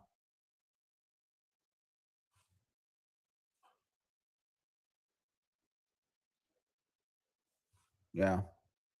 All right. So heads up, I'm going to close out the MES trade here. I'll let you guys see it. Closing it out for negative 3 points. Negative. Let's see where I close it. I don't like to exit it on an uptick. I like when I exit anything, I like to take my time on the exit. I don't, again, like goes back to yesterday, right? I don't want to panic. I don't want to I want to make sure that I keep my bearings about me.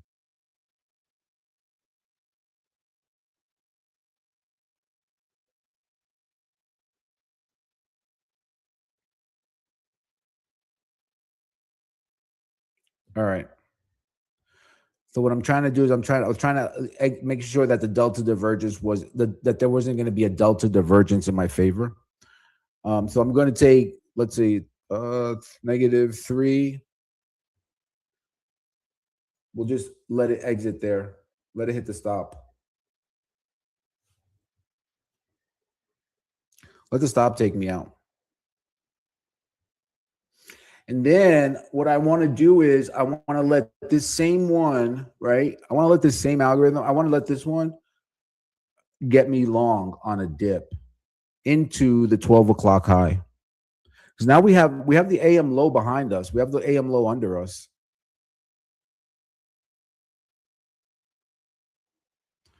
I really wanted to be long in here, but I mean it never materialized.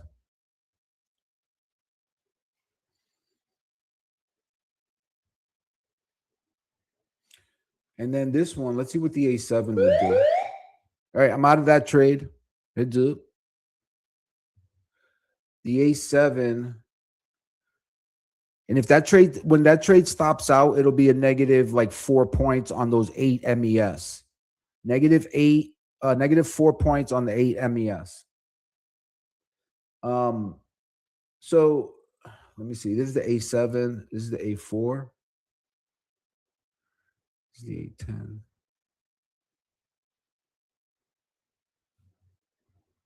Yeah.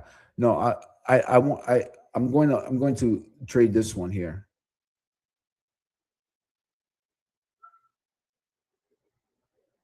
If I can get it.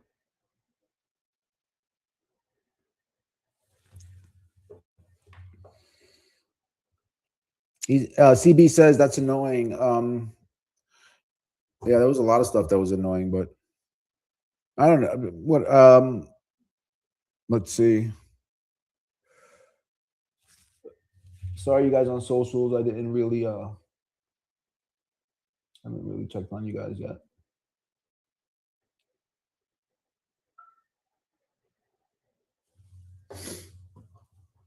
All right, so we're looking for.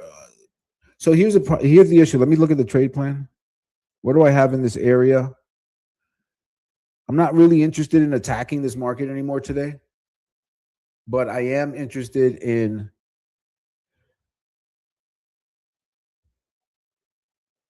You notice how the volatility is kind of like petered out somewhat. What time is it? It's 11, right? So I still have time. I still have time here, but do I have structure? Right? Yeah, I do have structure. Look, the market's going higher, right? We have acceptance. We're back above yesterday's high. Right. Yeah. So yeah. So I want to be long on pullbacks. And let's see what I have for a long on a pullback. Let's let this one get us long.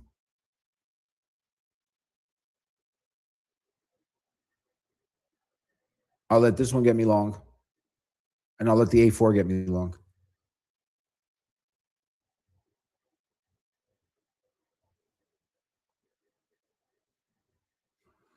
Okay.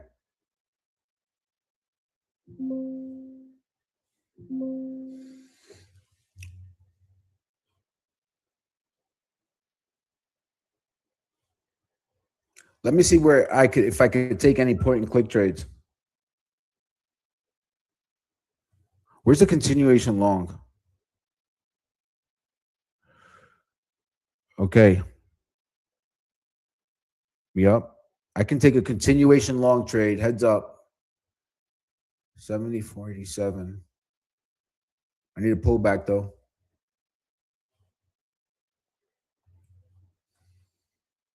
You get this back out to ES. I need to make sure all of these are in the right alignment.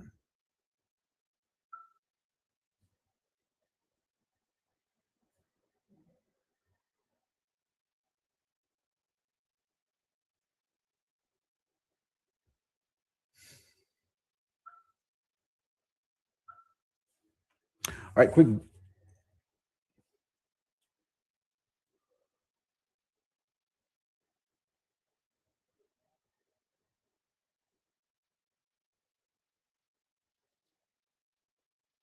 Hi, anybody got it long?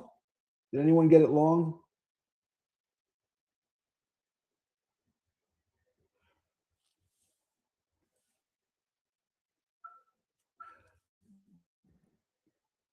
Good job, good job, CB. Good for you. Okay. Smart. I like it. Quick bathroom break. All right. If you're a trader, you know this feeling. You're staring at the chart, you see the move, you jump in, and somehow Quick you're bathroom always break. a step behind. It turns into this constant chase. Now, what if you flip that? What if instead of chasing the market, you started getting ahead of it? Not by guessing where it's going, but by understanding when. Because if you really think about it, this is the question that changes everything. Most traders get obsessed with price, finding the perfect level, the perfect support, the perfect resistance. But what if the real edge isn't where at all? What if it's when? And this slide right here lays that out. Two completely different ways to trade. On the left, that's reactive trading.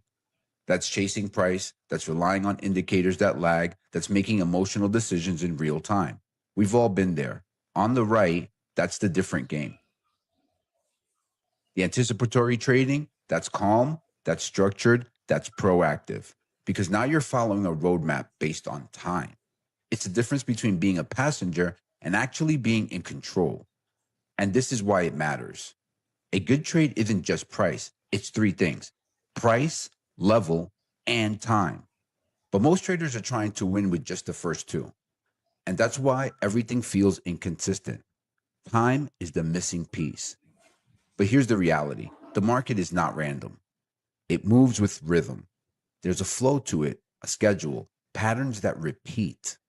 And once you start to see that, you stop reacting to what just happened and you start anticipating what's likely next. So the question becomes, how do you actually see that? That's where the execution clock comes in. It does one thing really well: it makes time visible. It takes something most traders feel but can't define, and it turns it into a structured roadmap you can use every day. And when you look at it, this isn't just another chart. This isn't more indicators. This is a visual guide to how the day can unfold. You'll see it clearly, defined time windows. These are the zones where highs and lows tend to form. It's clean, it's simple, and most importantly, it's actionable. Now, let's be clear. This is not a crystal ball. It's not predicting one exact outcome. The market doesn't move one way. It moves in different patterns, different rhythms. That's why the execution clock gives you four main scenarios. We'll call them series days. Think about it like a playbook. You're not guessing, you're prepared. So let's walk through them. First, series 1 day. This maps out one possible structure for the day with its own timing for highs and lows. Then you have series 2 day, different rhythm, different flow, different turning points. Next, series 3 day. Again, another variation on how the day can develop based on its own time structure. And then series 4 day. When you put it all together, you have a complete framework. You're not reacting anymore. Is the thing You're gonna go prepared straight for how up the day can unfold. And this without part me? right here is important. On the left, you'll see Not the even give me a raw pullback? timing logic, the foundation. On the right, you see how that I gets guess it turned is. into something usable, something clean, structured, and actionable. This isn't theory. This is built for real trading. So let's bring this into the real market. How does this actually help you when you're live? Let's go through a couple of key examples. First one, 10:30 a.m. Eastern. If you trade ES or NQ, you already know the major inflection point in the morning. Now let's look at series 2-day roadmap. It highlights the window from 10 to 10:45 and right in the center time, 10:30. That's not random. That's a high probability zone for a low to form. So instead of Live action guessing, says hard you're to think about prepared. a You're hold watching position on for a it. holiday You're weekend ready and a to rand deal in react the when the works. market gets there. Now let's move forward. 1:30 p.m. Another key rotation time. I don't know. Again, go to series 3-day map. Same thing. You got a defined window centered around that time. Another potential turning point. This is the edge. It's not vague. It's specific. It gives you timing, not guesses. And when you look across all 4 series, you'll start to notice something. These key times repeat. 10 a.m. potential lows on certain days. 11 a.m. potential highs on certain days. 2:30 midday rotation. 3:30 late day move. The clock puts all of it in front of you. So instead of reacting, you're anticipating. And that's the shift. You stop chasing. You stop guessing. You start trading with structure. You start trading with a plan. You start trading with timing on your I side. wanted to get my hat. And that gives you a Make sure I completely can different get level this of count back to confidence. green. You're not getting faked out by every move. You're not late to everything. You're aligned. And for ES and NQ traders, this is the edge most people don't have. Not just knowing where, but knowing when. So I'll leave you with this. Think about tomorrow morning. You're logged in. Instead of staring at a blank chart, you already have a roadmap. You already know the key times, the key windows, the key opportunities. How different does that feel? Because that one shift, it changes everything. If you'd like to know more about the execution clock, go to pitbulltraders.com and click on the Trader Edge tab.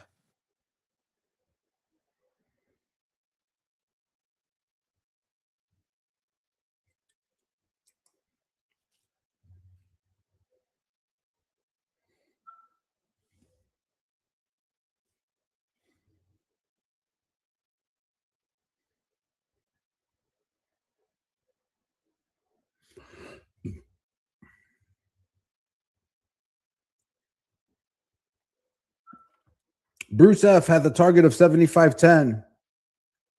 Yes, long at 90. Well done, Bruce.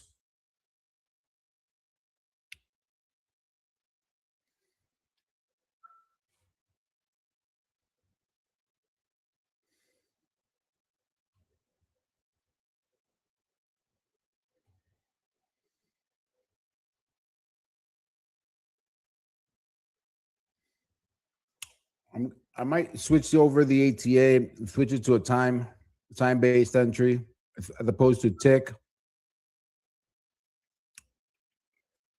It's kind of a different approach. Sometimes you guys see how I'll execute it on a time base. Sometimes I'm executing it on a tick base chart.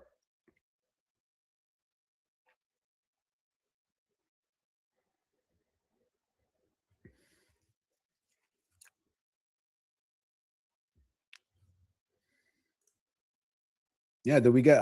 That's a good question. Live action. I'm not sure. Do we see a liquidation break today at some point? I don't know. I do not know.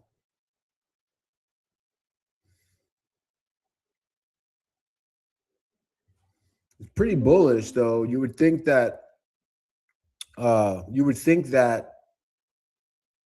It's going to keep rallying, but I don't know. It's a good question, though.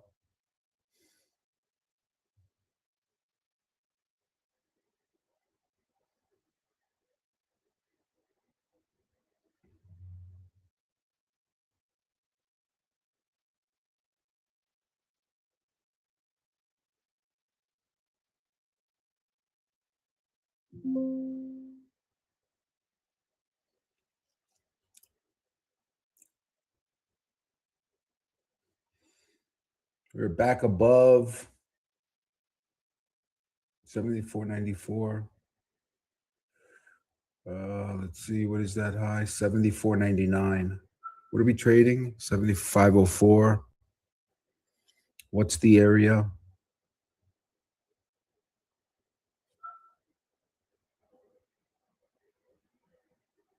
$75, 74.97 to 75.01.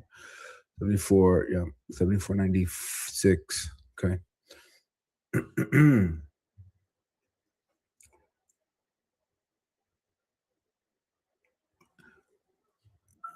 gonna move it out. I'm gonna keep it on tick for now.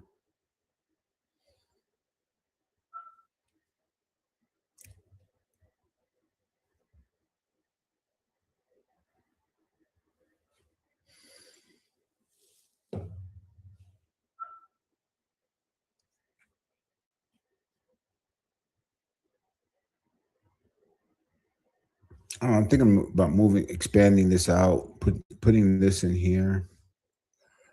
Maybe just going like this. Anyone have any fun plans for the weekend? You guys are doing anything interesting this weekend?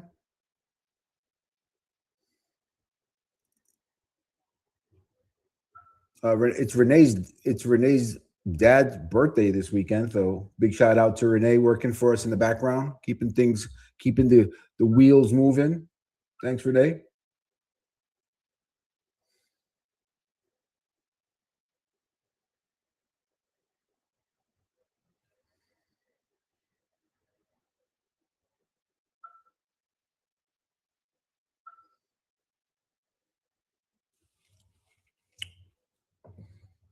Ruminating about crude oil. Well, yeah, I'm going to when I shut these charts, trading is scarier than skydiving. When I shut the charts down, I will not be thinking about it. I will not.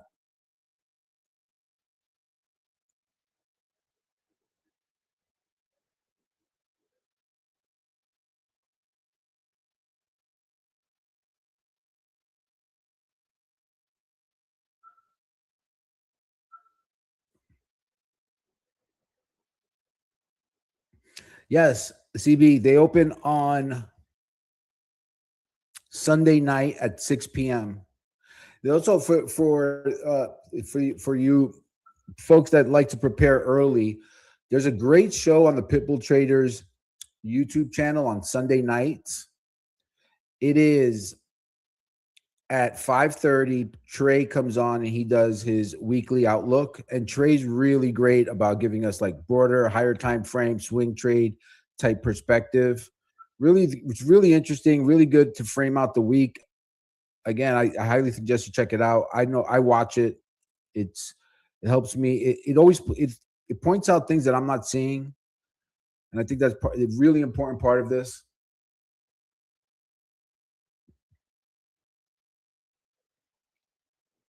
We have an interesting data point here that I just want to point out in that the regular trading hours low of 74.78, which is about 26 points below us. It's not really a good low. So heads up on that.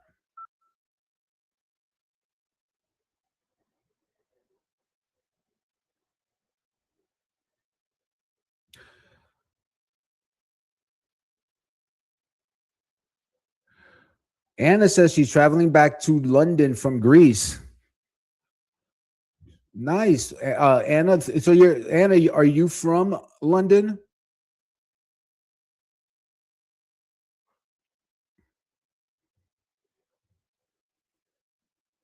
Is that where you're checking in from?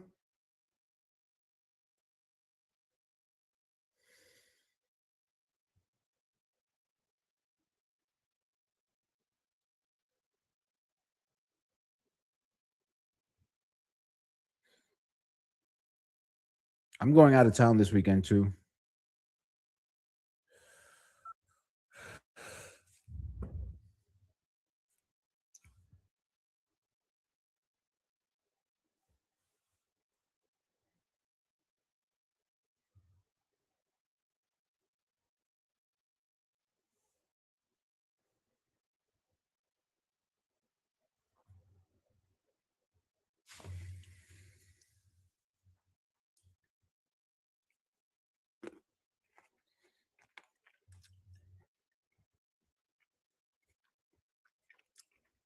Yeah, it's pretty good.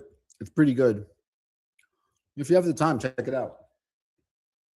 Adrian says traveling to Calgary, then on to a place called Kicking Horse, where I organized a charity gravel bike ride for the local hospital.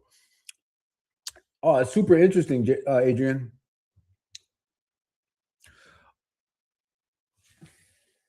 Super interesting. Let me see that again.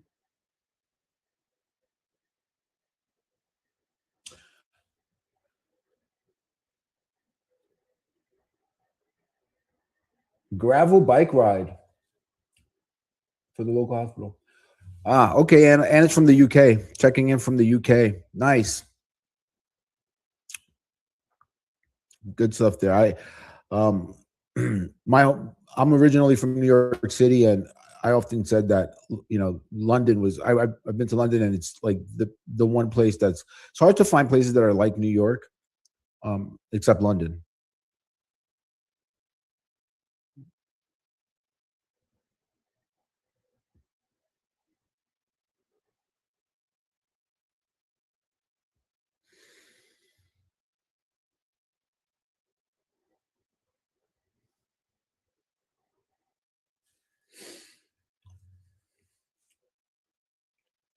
You've been in Greece for the summer. Wow, it's nice to be you. That's nice. Can only imagine. So my daughter wanted to go to Greece. My daughter is an avid reader, and she's super into like Greek mythology, and she wanted to go to Greece. Uh, but we haven't been able to go yet. We're we're super busy with the kids' sports and just life in general. So hard to fit them in that when we do go away, we're going away this we're traveling this summer, and we we we just don't want to spend. So since we only have like 7 or 8 days in which to travel, we don't want to spend 2 of those days on in travel, waste 2 of them traveling, actual traveling, like planes and stuff. So we're not going abroad. I think we may go to Lake Tahoe. Bravo, Alpha. Thanks for checking in. My favorite hotel in London was the Athenaeum, just off Hyde Park. Yeah, so I know Hyde Park well. I spent a lot of time in and around there.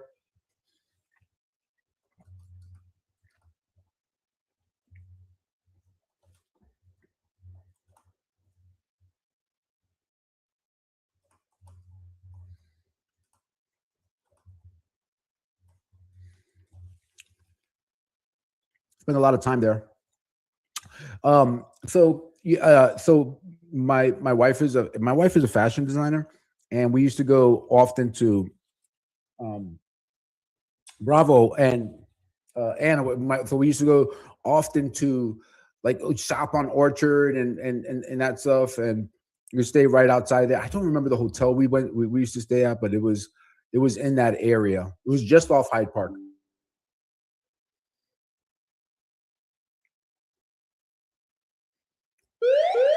All right, heads up. I'm still looking to get into this move, team. Obviously, I missed it. So hey, check it out. I want to show you something. I'm not too happy about it, but I will share it with the group. If you guys are following the market blueprint, right? Look at setup number 1. Support buy 74.82 to 74.86. What is today's low? 74.78. It's magic. Follow the market blueprint if you don't have a trade plan.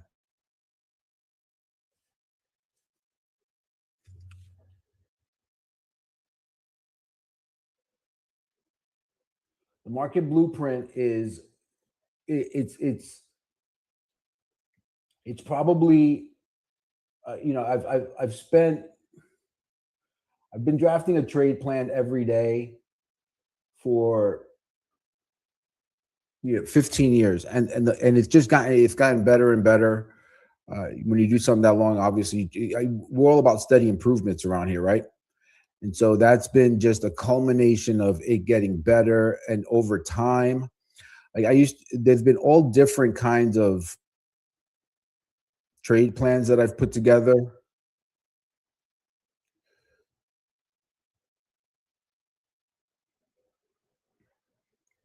And they've changed so much over time, but it's gotten better. And that's what my mentor that I was speaking about yesterday, she's the one that showed me, she's the one that got me started with that. And I'm super grateful for it.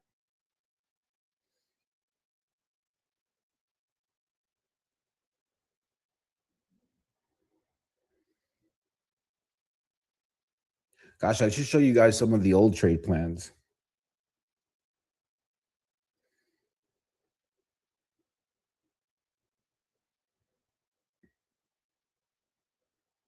All right, heads up. We're moving. We're just kicking up here at the highs, still waiting on that pullback. It may not come for me.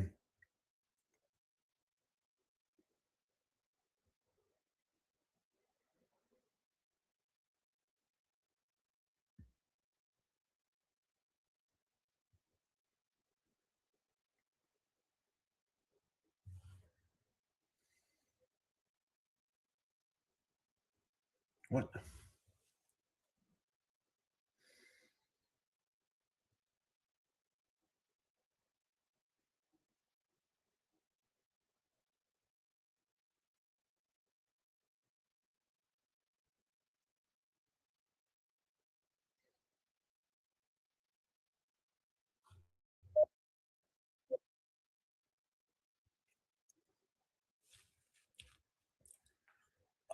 Anna says war still not on. Expect market to rally more than London is great, but so much not great right now. Yeah, that's what I hear.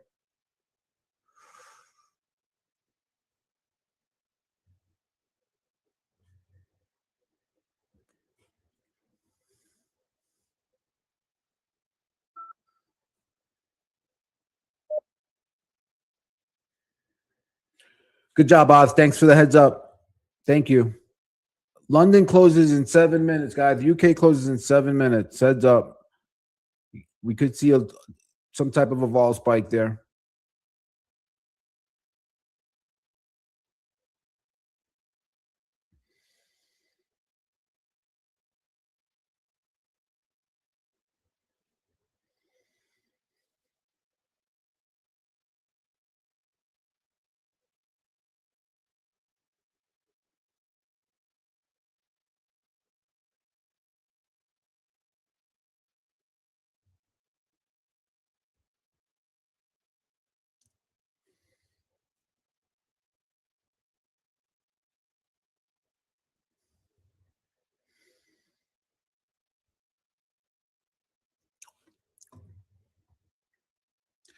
I was asked, so we were reviewing the stream, myself and some of the team, and just looking at certain things, and I was asked if the hope is that we're going to be able to develop this out where there's a presenter on, or someone on that's trading with the team, with you all for pretty much the entire day. So 9 a.m. to the close of the market.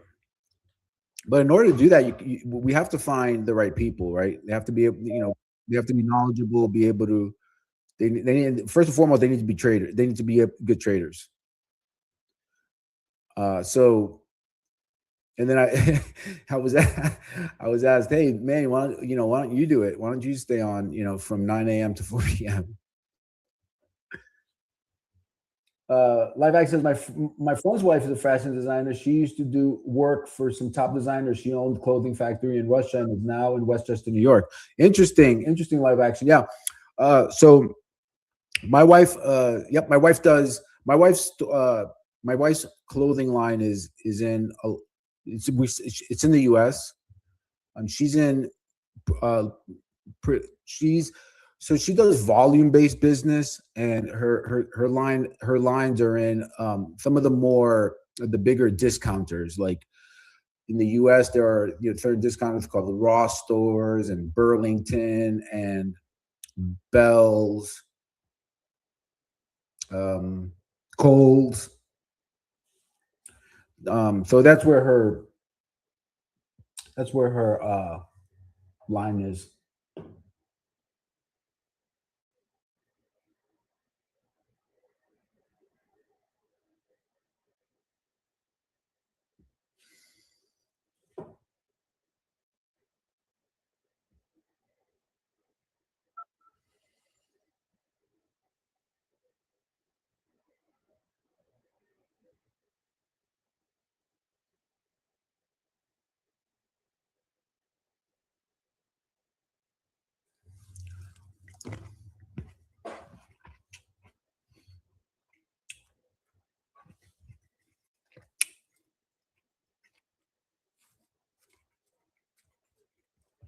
Yeah, no, I don't actually.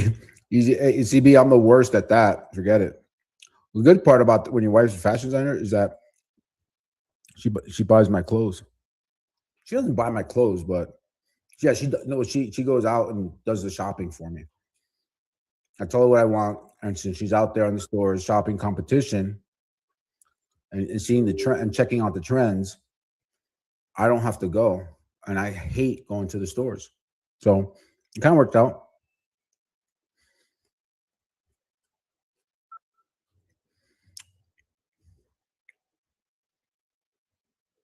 She's happy to do it. I'm happy to let her do it.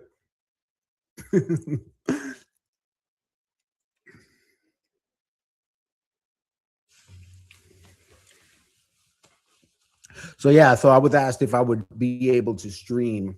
That's tough. I don't know about that, but I have said often that I would come back on in the after lunch. So I typically want to get some food in me at the break at 11:30 because I wake up so early. I wake up pretty early, and the first thing I do is I get a workout, and then the only thing I've had up until this point is like the protein shake and some coffee. You can see I'm eating some grapes right now. ECB says I want to trade 9 to 11 and then the last hour and avoid the rest. So maybe go with the trend overnight. So find the times that work that you're making money most often, and then stick to those. So I typically do well between that like 5 a.m. to 8:30, 9 a.m. and then 10 to noon. I suck at the open. I'm horrible at lunchtime, just like most are. And then I love that 1:30 to 3:30 time frame.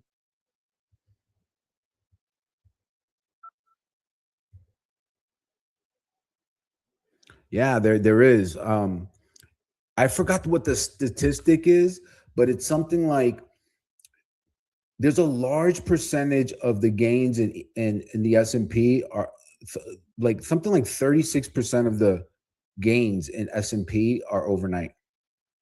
When I read that, I was like, "Oh, this is bonkers. I got to get a piece of that."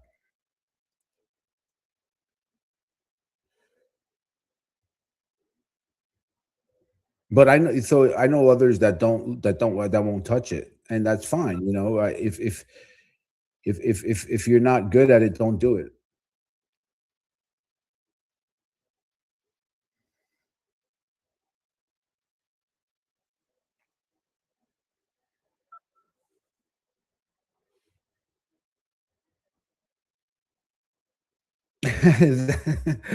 Thanks, Renee. Appreciate the comment. I never looked at it that way.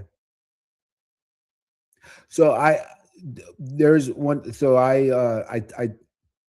so for the ever since I've been trading from my home office, even back to 2000 15, I've always gotten dressed as if I was going to work, even though I was trading in the next room over. Because so for me, what I so I've always exercised in the morning, and then when I exercise, I take a shower, and for me, what I put on determines my attitude for the day. So like if I put on some sweatpants and a t-shirt, I'm probably just going to kick back and hang out and chill. And if I'm going to do business, I do it without thinking. I just get dressed. Yeah, your wife, I'll go Hunter says my wife calls me the naked trader. That's cool. I mean, what hey, if it worked for me to like to be in flip, in flip flops and or Crocs or something like that, and in my underwear, that's what I'd be doing. If that worked for me, I'd be doing that. No harm, no. That's definitely what I would be into.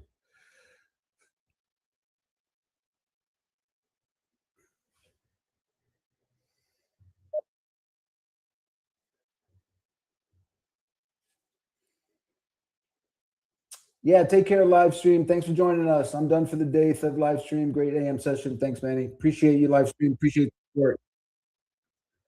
Appreciate the support. Yeah, we're close to breaking for lunch. Okay. Yep. Actually, it's I always run past. Algo says I'm 1970s throwback hippie.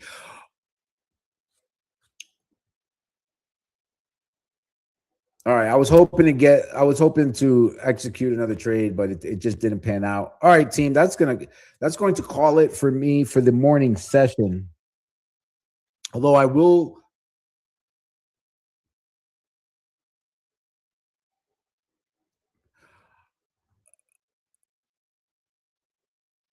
Hang on a second. It looks like we're gonna get this trade, but I want to eat first. Yeah, I'm going to take a quick short break for lunch. I'll be back in a bit. Hey, if you like what you see here, if this helped you out in any way, please do me a favor. Hit the like button, hit the subscribe. I'm going to go live again this afternoon. Hopefully, I'll be able to get that loser back. But what I want to do is I just want to want to get something to eat, get some food in me, take a break. I think this thing is going to trigger. All right, team. Let me go get some food so I can start thinking more clearly, reset my brain, and I'll see you in a bit. Take care, guys.